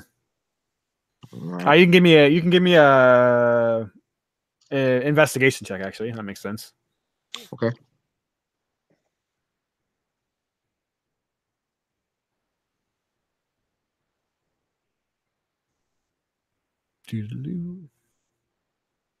Don't worry, Warren. We're going to you in a second. 11. 11. Warren to save our butts again. Excellent. 11 is just enough to notice that where the sphere was kind of sitting in the bottom, almost like a plug at the bottom of this bowl, you now see that just ever so faintly underneath it is like very, very dim webs of light that seem to be going against the bottom of this bowl and going upwards above water. And they seem to kind of like spider web off in all different kinds of ways. Uh-huh. And with an 11, that's all you basically notice. Just this like the same color of blue, but you just barely catch it. And it seems to be like darting off in different ways. Up above water, obviously. It's above water? Yeah, well, it heads in that direction, I guess I should say. Now that I've been underwater for a few seconds, Mm-hmm. I'm sure that I would need a breath. So what I'm going to do is I'm actually going to cast Thunder Wave, which essentially is basically a force push. Mm-hmm. So I'm basically going to force push all the water up out of the basin. And I'm probably going to soak Livy, which, she's already a little bit wet. She's already soaked. But once all the water's kind of above my head and I'm able to take a quick breath, I'm just going to yell out, Rick Levent, before the water hits the bottom again. So there's quite a bit of water in here. So what I'll do is if you're going to spend a spell slot, I'll at least let you like get a breath of air. Okay. But basically all Livy sees is like a big, almost like fart bubble just comes up like a bloop. Best description ever. Very cool. Very cool. The fart bubble. Because there's a lot of water in the basin, basically. Not enough that a thunder wave would be able to push it all out. Oh, yeah. You're like a good 15 or like 10 feet underwater. All right, Warrendell. It's been a good few minutes now since your friends have went inside this altar. You're just kind of awkwardly standing out there with Lorwyn, your new buddy's wife. Hasn't taken a particular shining to you, it would seem, and she's just kind of glowering at you. You see Delphine kind of like impatiently tapping her toe and waiting and just like shaking her head at you like, why can't you? She said it a bunch of times now, like, why do you always have to be such an asshole? And you see King Hecaton just kind of sitting there patiently, almost like a monk, legs kind of folded, just waiting in anticipation. There's also several of the Storm Children's warriors all waiting around, all kind of carrying these long glaives. Is there anything in particular you're doing out there? Besides enjoying all the glances from the ladies around me, clearly we're going to start fighting over me soon enough. Mm-hmm. I will look over at Lorwyn. Say, I must apologize for my crudeness. I don't deal with your type of people, your barbaric folk very often. So forgive me, I'm perhaps not in the best of behavior here. And I can tell you, besides the angry looks, you may not like me the best, but perhaps you can at least humor me this. Answer, do you truly think your husband is going to go through with this? Is this an important part of your heritage? Is it? What's the purpose? I wish to learn more about your people. You call us civilized folk and that we don't understand your ways. Well, please tell me your ways. She kind of walks up across, cutting that 10 feet of distance and then getting like pretty close to you. You see her look at you, and her eyes do kind of have like this electric glow to them that kind of match the storm above. She doesn't give you a look, a very pleasant one. She says, if you were so interested, why didn't you go in and find out yourself? Because you're not. You civilized folk don't care about our traditions. All you care about is yourselves. It's quite true. So do not apologize for your idiotic ways. You call us barbarians. Yet you are the ones that know of no customs. We have our own customs that you do not understand. Does that make us any different? Rick Liviant was born to do what he is doing today. So then why did you not have faith in him to do it? Why do you expect us to help? I have the most faith in him. Then I should not be in there helping, and I'm not. He chose to have them beside him. Then he must be weak.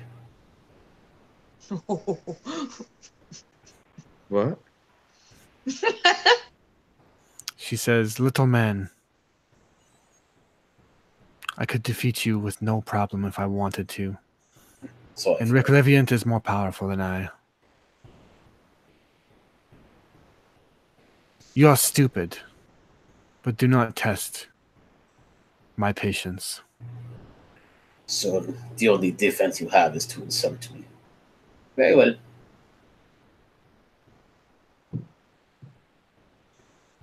Are you done? Yes, because you can't answer a simple question. That's fine.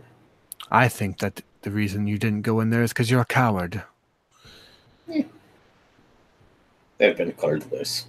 He calls me names all the time. I just pointed at Delphine.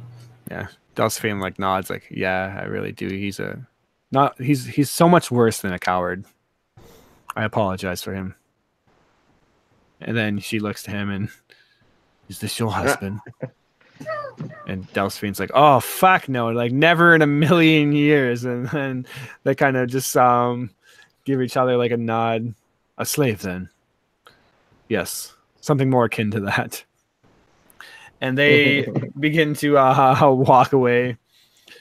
I just picture them walking away gossiping about me now. Yeah. That's they're just in love with you. Yeah, they're just like literally talking the most shit about you. But yeah, that's exactly what happens. What is everybody else, like all the other tribes people doing? Are they waiting in anticipation of? Yeah, they're just waiting in anticipation. King Hecaton, you would see, is actually watching you now.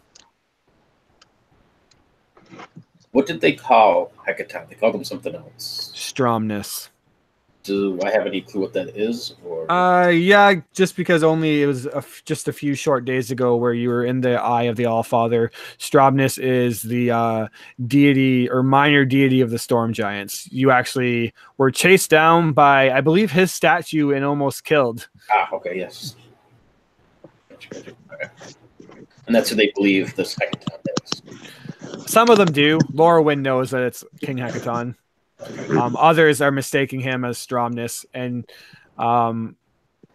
you would have kind of heard the legends now that these people, you wouldn't have heard the full story, but these people kind of serve Stromness, and Stromness has gifted them a celestial blooded warrior, which is apparently Rick Liviant.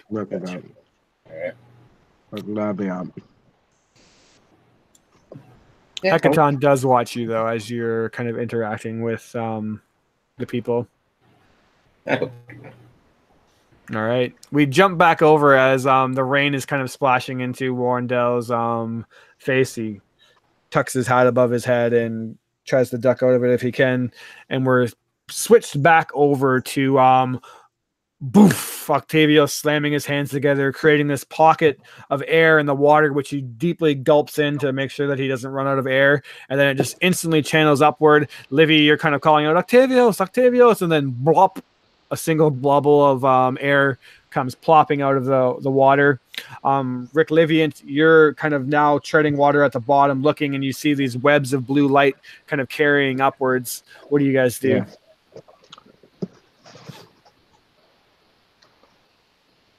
Well, I see if I can follow the source of this webbing of light.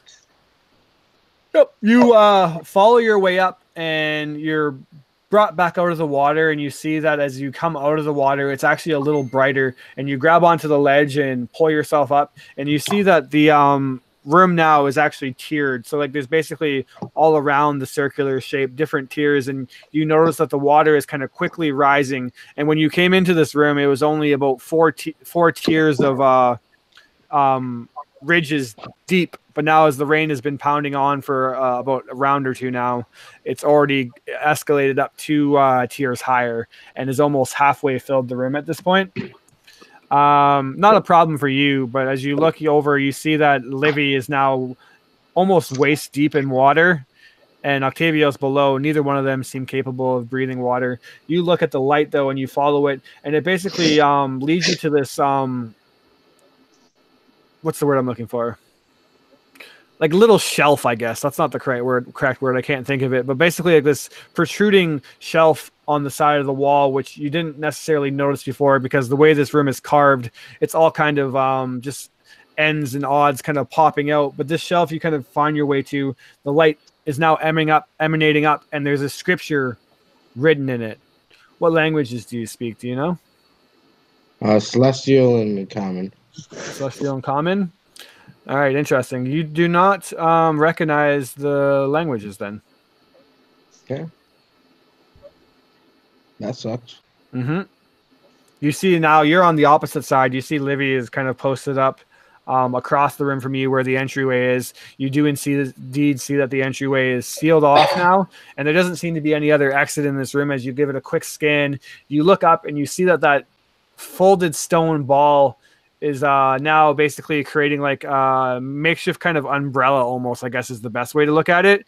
But the water is just rapidly pouring from it now and hitting different nooks and crannies in the ceiling, which is causing the room to just pour down rain. Octavios, what are you doing below water? Having a hard time finding Rick Levant. Still waving the arms, trying to move. Actually, at this point, I'll start moving backwards, realizing that this wasn't the best idea. Okay. Can I just reach out and pull him out? He's deep enough now where no, you actually can't. Yeah, so I'm gonna start working my way back up the edge and the slope of the basin.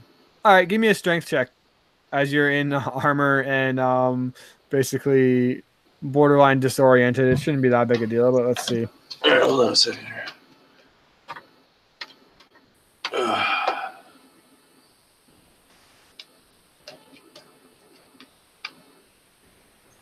Yeah, you begin to pull your way up, and your foot kind of slips occasionally, as it's actually like incredibly hard to like tread water in your armor.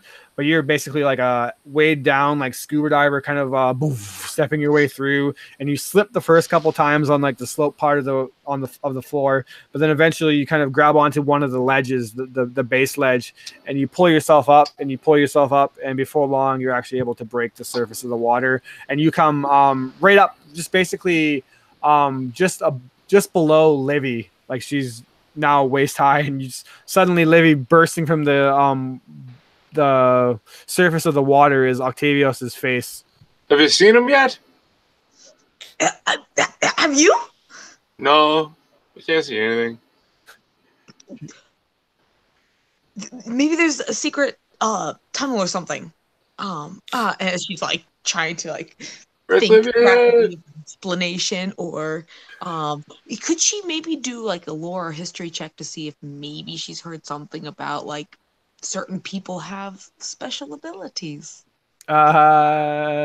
Sure. But also, as your dancing lights are kind of dancing around the room, you do see on the opposite side of the room Rick Liviant standing there looking at you guys now. And then she's like, maybe he's just like, oh, he's there. He's there. Brilliant. Hey, Hi. Did you, we're kind of stuck in here now. We'll leave. Follow me. Is there like a lake in between us? Yeah, there is now with that like one altar like disc in the center of it. Livy starts to. Yeah, I'm where the way out is, right? No, there is no way out so far. The So I entryway that didn't you guys follow the light. I thought you said you had followed the lights and then you followed the light to like a shelf that had scripture that you can't read on, and Oh, and that's it, huh? yeah, that's all you see so far. So yeah, as of right now, the only I way. would Go ahead. I would show the group, the other. Well, no, that's on the other side from where they are right now, right? Yeah, but they could make their way over within reason. It'll take another turn. Okay.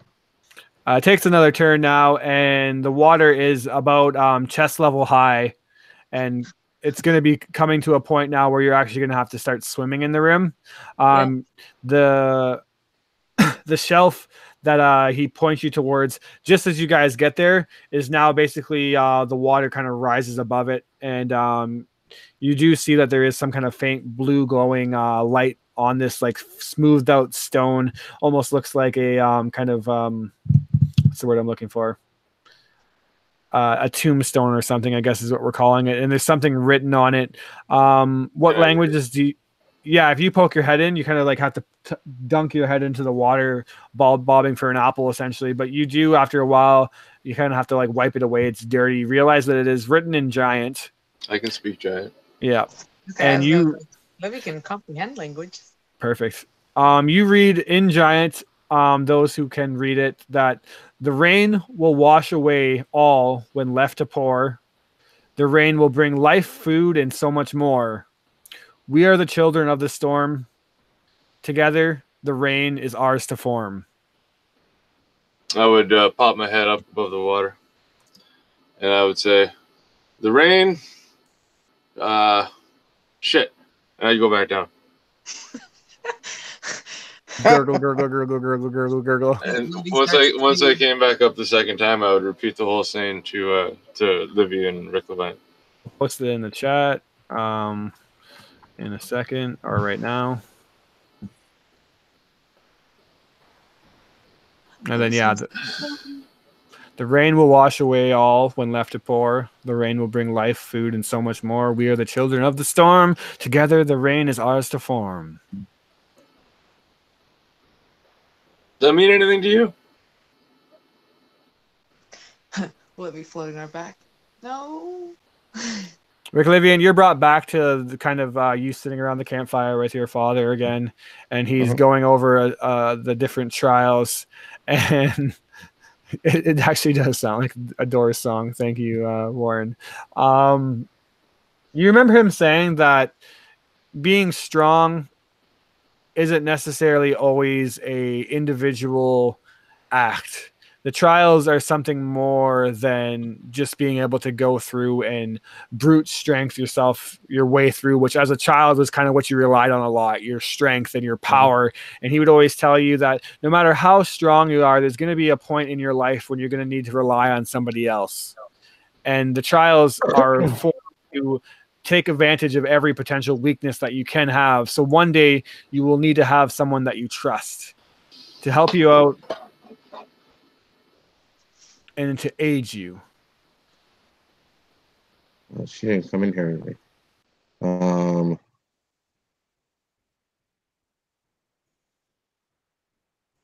As you guys are all kind of standing in front of this, you guys can all give another investigation check. All of us? Yeah, sure.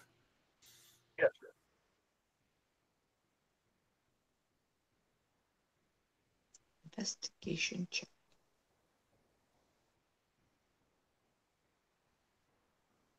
Ooh. That'll be a 17. Whatever I have is What'd you roll, Olivia? I rolled a flat 19 You got a plus +3. for intelligence.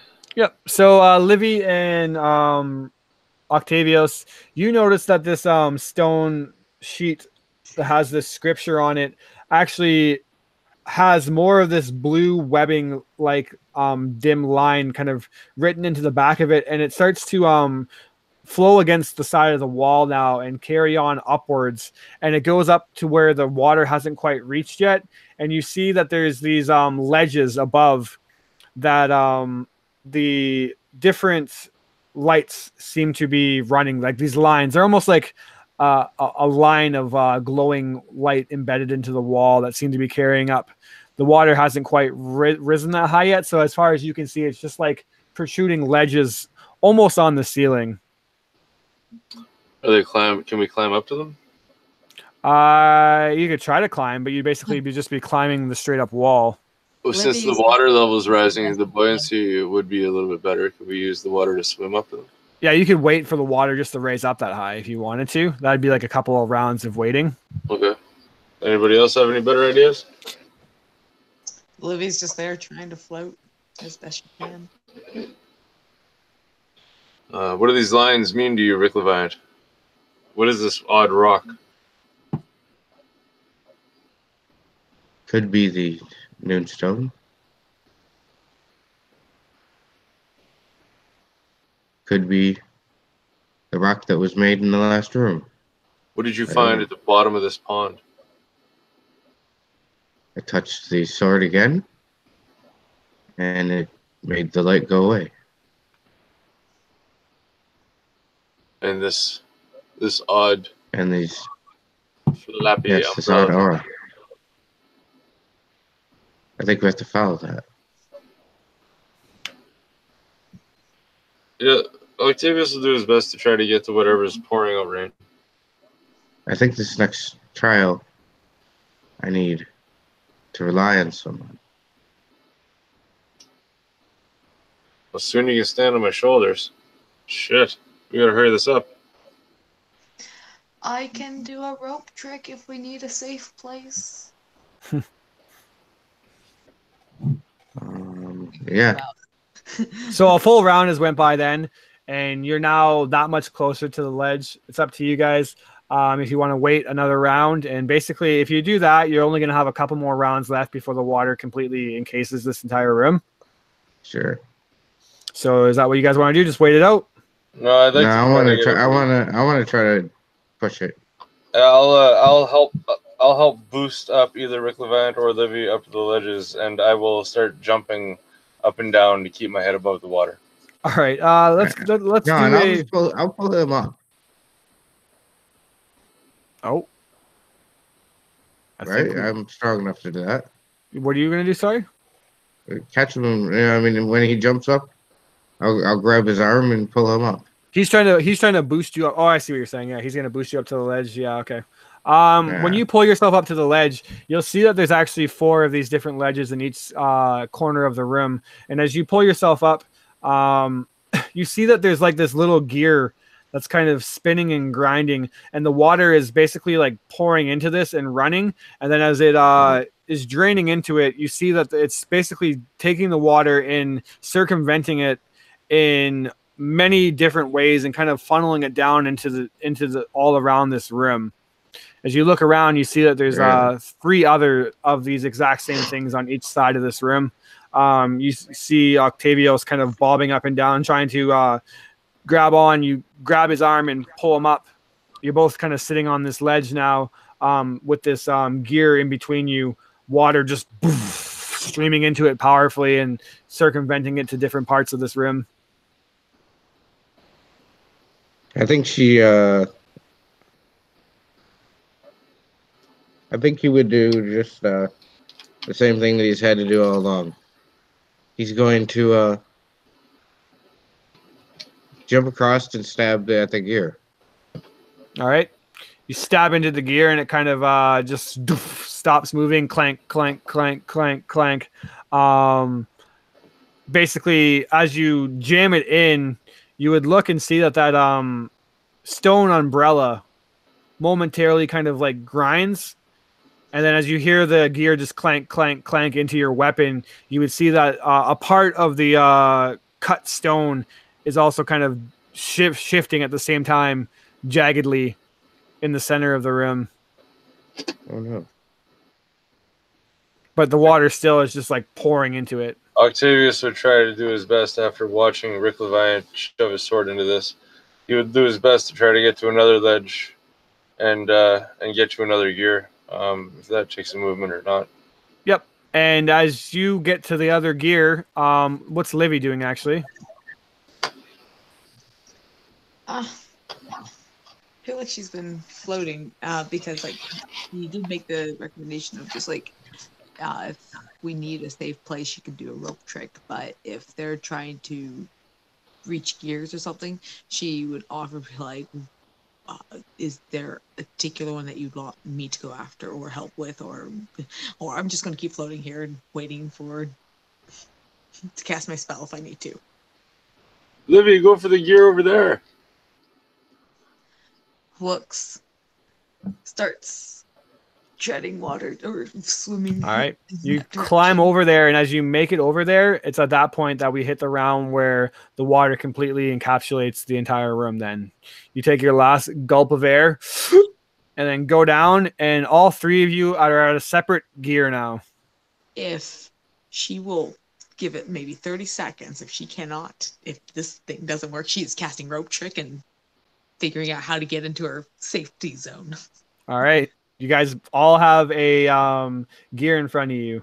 Let's look at your constitutions here, because this is how long we're going to say you can basically, before you have to start making saves. So, Octavius, you have 2 rounds to figure this out. Livy, what's your con modifier? You have... I believe I have a 0 or 0. maybe a 1. So you're going to make a con save or not right now. I'll give you 1 full round for free, because technically you can hold your breath. And I imagine, Rick Livian, you have a pretty decent con +2. So yeah, you guys have 2 rounds to figure it out before you have to make a save. And Livy, this is your first round before you're gonna have to start making saves. Yes. So what do you guys do? You have these gears in front of you. The water is still like kind of just pulsing into them, and it's very clear that in one way or another, the water is going through these and basically circumventing itself through the room and filling it with water. I'll start with Rick Livian. What do you want to do? We'll just go in order. Well, I think that he would want to. His sword is still stuck in between the gears. You still jammed your weapon into the gear, and it's trying to turn itself, but it's now just clank, clank, clank, stuck on your weapon. I wanna. Withdraw it. Yeah, I pull my weapon out.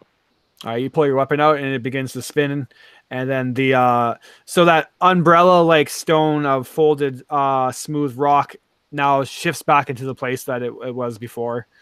Whereas when you had your weapon in there, it was kind of just making it judder and move along with it.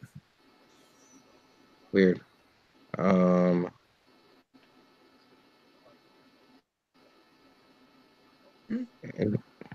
You kind of sit there and ponder. Octavius, what do you do?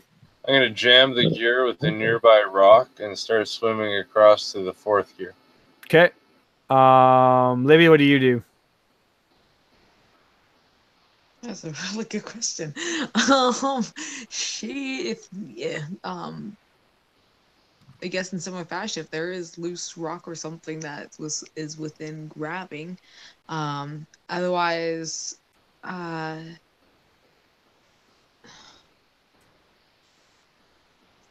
she may try and like grab it if she can like stop or twist or something. Yeah, you look around. There's give me a actually there's a rock around if you want to jam something into it. If you want to grab the gear itself, you can also try that. She'll do the rock first. Okay, yeah, you jam the rock in and clank, clank, clank. It definitely starts to like go against the mechanism, but you don't really know if it's doing anything. Okay. Then back to Rick Liviant. Round 2 beginning now. I guess your breath you don't have to worry about. I just remember that. You're fine. You're just kind of like hanging out like this is inconvenient, but it's not really a big problem. But you look over and you see your two friends are kind of just like frantically swimming through the water. What do as you pull your weapon back out? The gear is now spinning again. Oh no, it's not, because didn't she put the rock in it? They're at separate ones now. So there's 4 of them, and they each swam off to their own now.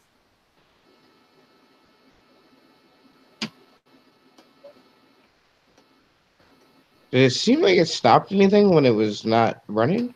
It did not seem like it stopped anything when you jammed your weapon into it. Maybe it doesn't go under my area. What's that, sorry? Oh, just talking to myself.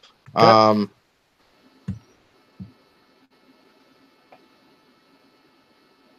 He thinks to himself, maybe all 4 of us need to do this at the same time. And then you think, all 4 of us, shit, there's only 3 of us. Yeah. This is a problem.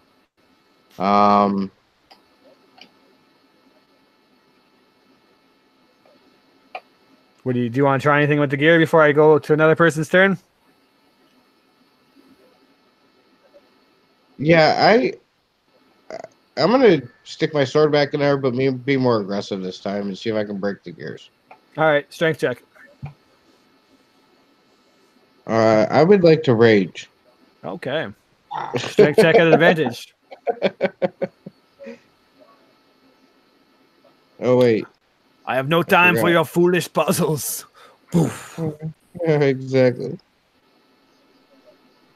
And Fantasy Ground's crashed on me, so just a second. Yep. I see that you're connecting and disconnecting. While I'm waiting for you to roll, I'll switch over to Dan. Or Octavius.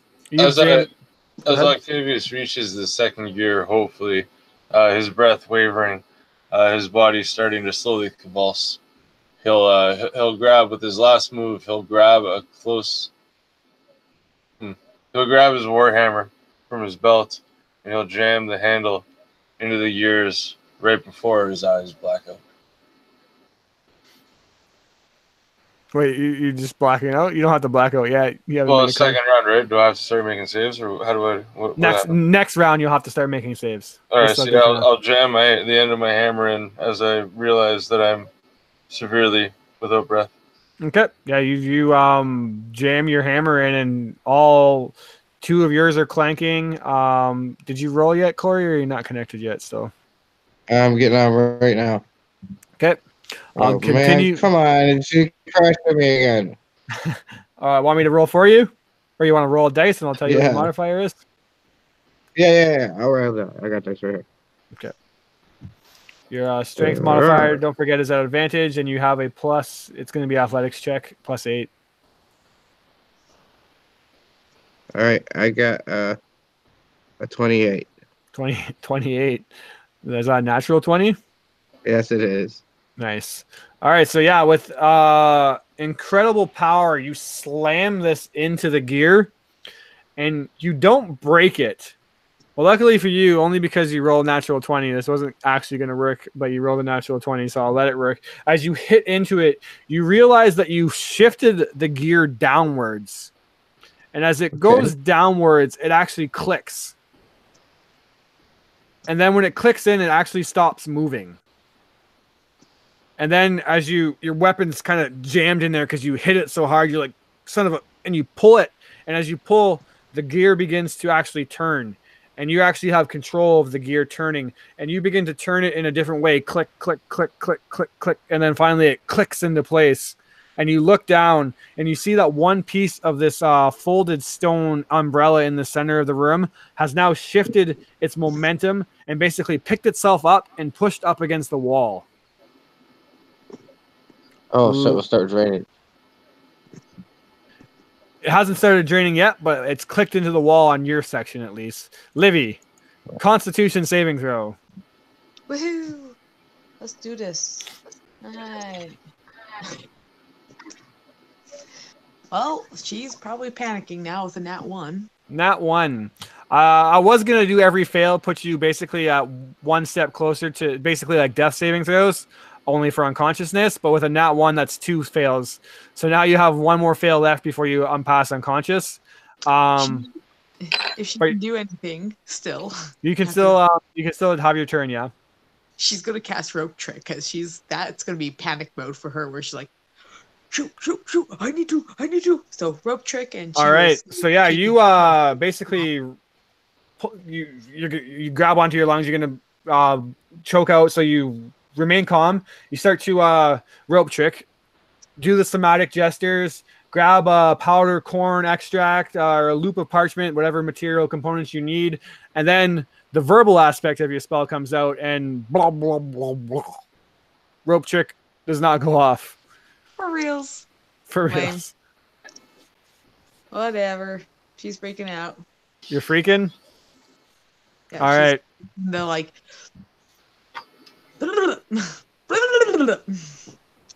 Okay.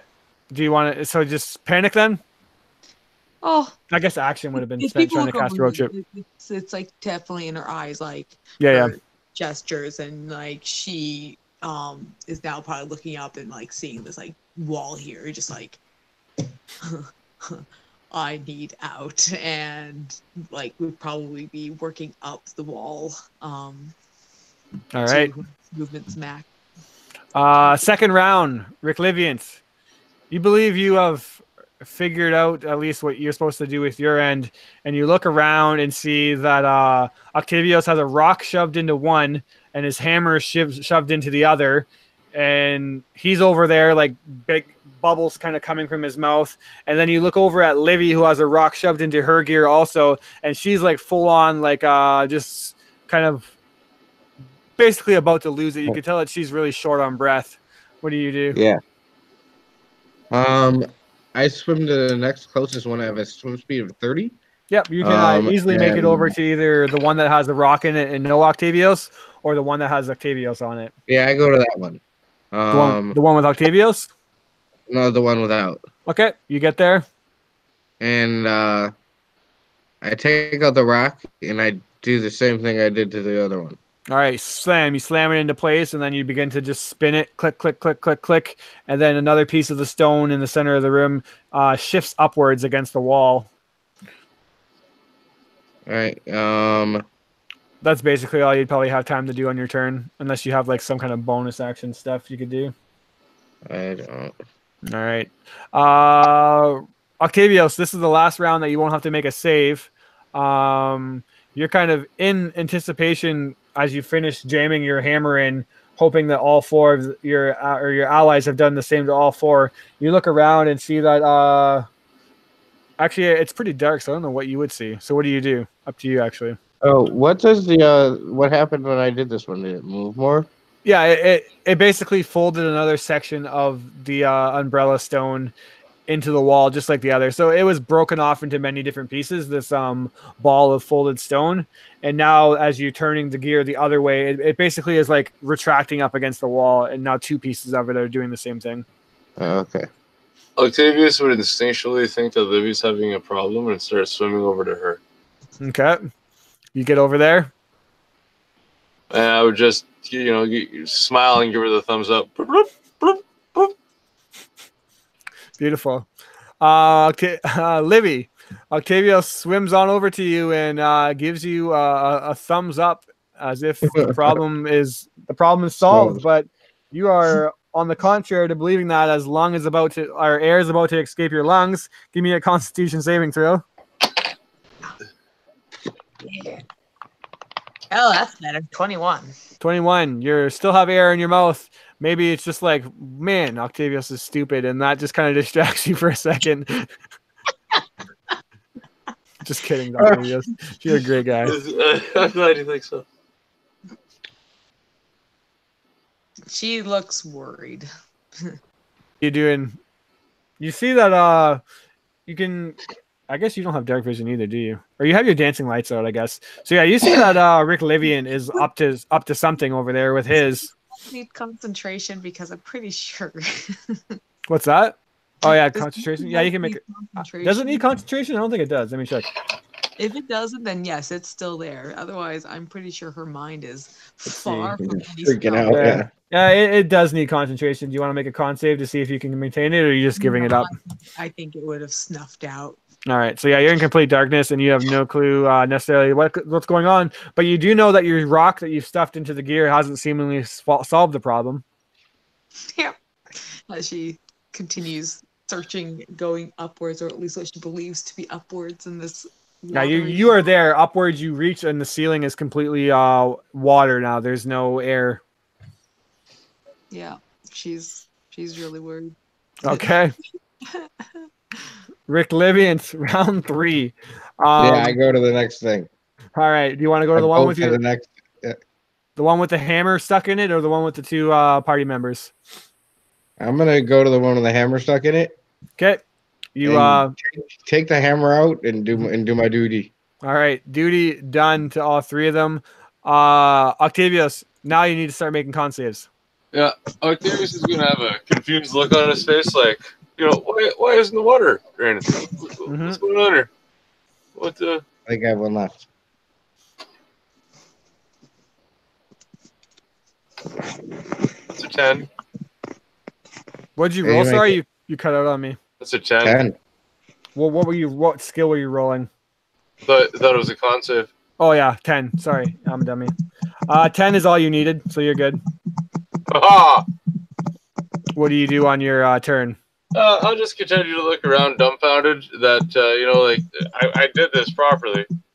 Everything's finished. This should all be working. Okay. What the heck? Livy, Constitution saving throw. All right. I love that the moral of this challenge was supposed to be that teamwork is needed, and Rick Livian is just doing it himself. 15. You still stay conscious, just barely somehow. You know that the air is going to escape your lungs at any time now, but for whatever reason, the ceiling, it's gone. There's no air in this room left, and you know that you need to figure this out eventually. It's dark now, so all you know is basically what's immediately in front of you. Is there anything you want to do? Dancing lights have a verbal component. They do, I believe. Let me double check. Yeah, Dancing she's lights. Yes, they have verbal. rapidly thinking of like any spell she can cast in the situation, and it's just like need to speak. I can cast I think Misty Step or a shield without any verbal component, but that's not going to help right now. All right. You use a shield. He's kind of stuck, and I guess she'd look around and like at the hope, like, might she be able to see somebody? Give me an investigation check or a perception check. Sure thing. Perception. Nat 20 on that one. So please, something good. Not 20. So yeah, you're kind of swimming around looking for anything, and you realize that in your disoriented phase, like you're kind of panic, your hand accidentally hits the gear, we'll say, and kind of knocks the rock out.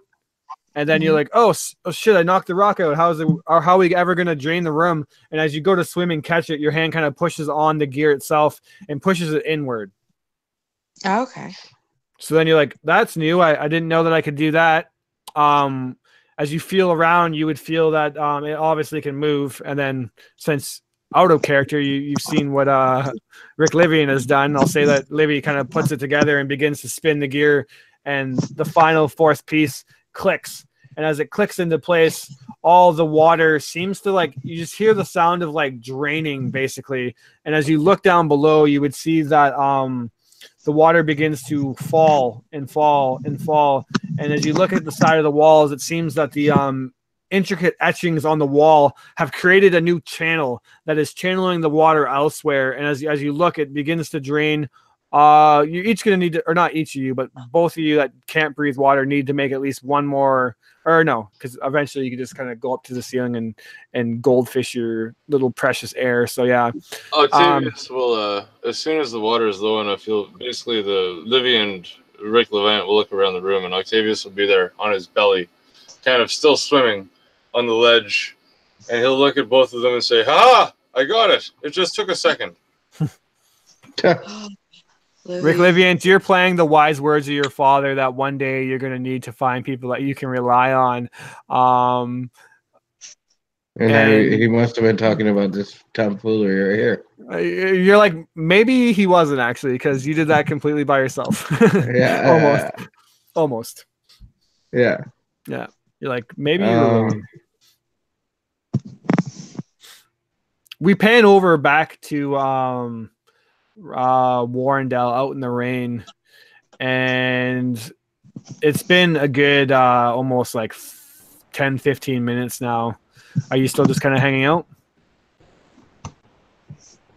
Yeah, I mean, wouldn't have anything else to really do. I'd probably stare back at Hekaton, but he stands up and makes his way over to you. And he says, "Your friend, Octavius, he spoke of facing off against a dragon in a temple. Tell me of this temple." what was the dragon? The Imarith, right? Yep. He did a showdown between him and the, what do they call her? The Great Blue Death of the Desert or some such thing. It's quite a scene, but we made out of it quite alive, obviously. I don't know what quite happened of her, to tell you the truth. We outdistanced her quickly. I'm sure even one as great as yourself don't blame us for not wanting to mingle with an ancient blue dragon like her. I do not blame you. But this temple you speak of, the Eye of the Allfather, or at least Octavius did, I don't know if you mentioned it. Did you speak to the Oracle? Perhaps. It is said that the Oracle knows many things. It has been many generations since anyone has spoken to the Oracle. Did you, Warrendale?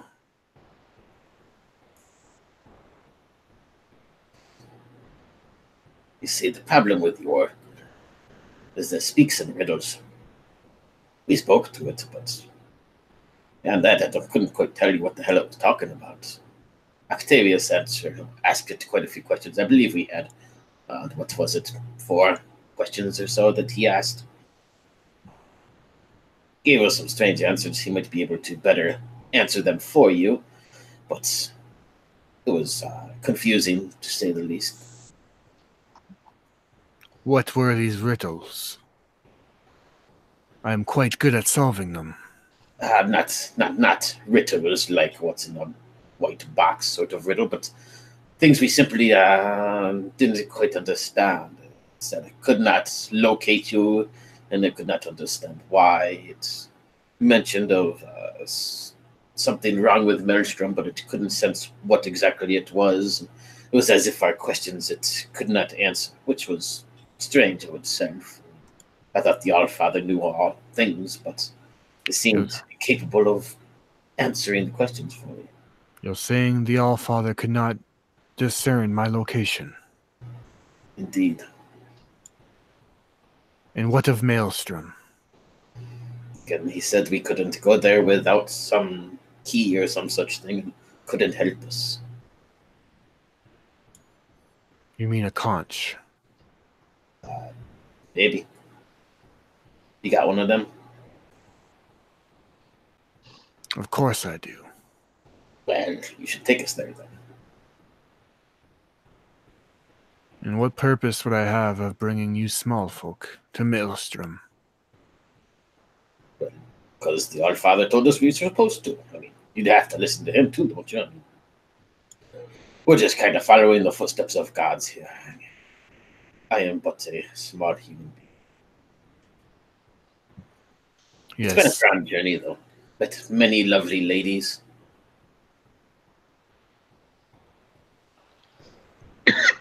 Did the Oracle tell you anything else?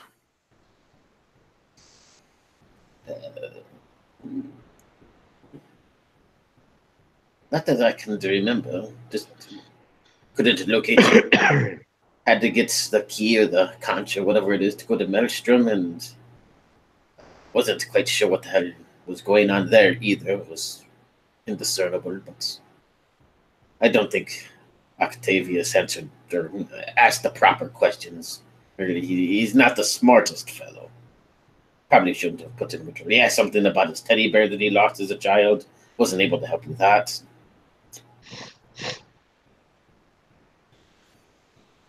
Should have let me do the questions, to be honest. Are you toying with me, small folk? Do I look like I'd be toying with you on the size of your big toe? I do not like your attitude. I get that a lot. I just tell it like it is. I do not like you meddling around in giants' affairs. Yeah, Offerly wanted us to go help him. Isn't that meddling in your affairs? I am simply sending here waiting. They're the ones meddling. You sent them, not me.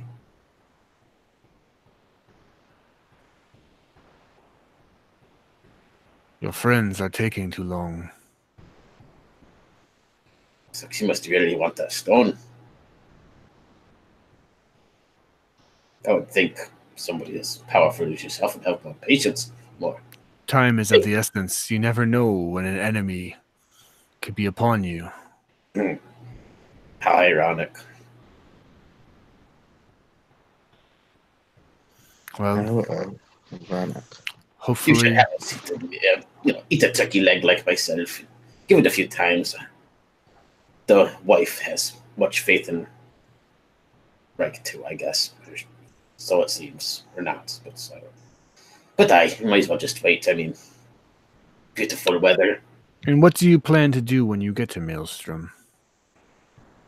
That's what interests me the most. Few giants have ever stepped inside the fortress of Storm Kings. Yet you plan to march on in. You plan to take a conch from a giant lord. Is that all we need is the conch? I mean, Octavius already has one. That other father said some sort of key.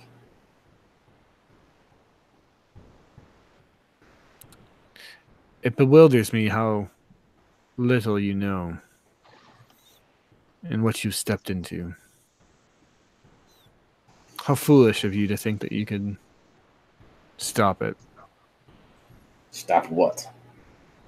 The ordering, what has been set into motion. See, that's the problem. I do not understand this whole ordering thing. It's as if just a bunch of little babies are crying out and trying to throw a fit against one another. They're like toddlers in a playpen. The ordering was a system in place by Anam, the Allfather. A system that ranks giants not by their power, not by their intelligence, not by their skills, but by their birth. Storm giants were chosen to reign above all. Despite having not necessarily the skills as other giants would. You say this is a storm giant, obviously, right? I say this as someone who is very interested in the fact that the ordering is now shattered, and there's an opportunity for those to rise up above. I have to be careful what I'm doing here. Aye, very careful, indeed. The storm giants are merciful. If a hill giant, or a fire giant, or a cloud giant took control, then maybe your race wouldn't be doing as well as it is now. Maybe you would not be able to speak to a king in such a way and not be smushed under its foot. You should be worried about the ordering. Is this Allfather thing, this entity we spoke with, a god of yours? Or is it Anam is the god of all giants. The one true god. He vanished, though. Follow them? I mean, I thought our giants had their own gods. Or is he like the daddy of all the gods? In a childish, dim-witted manner, I suppose you could look at it in that way. Excellent, yes. Well, I'm just doing what he asked. So, I mean, who are you to step in the way, right, of what your father's telling you? I mean, but good luck. Perhaps we can help you out. Maybe we're just going to cause more problems. I don't know.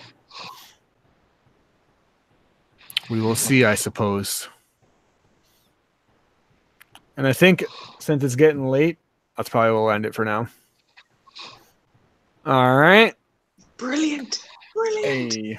So it's been a long time since we played, but hopefully now that the new year is coming and December is winding down, we'll have a little bit more time to get a couple games in. Sweet. I think Corey's fallen asleep on us. Corey, are you awake? No, he's super asleep. All right. Passed out, really? Yeah. Anyways, though, guys, we'll catch you next time, and peace out. All right, I gotta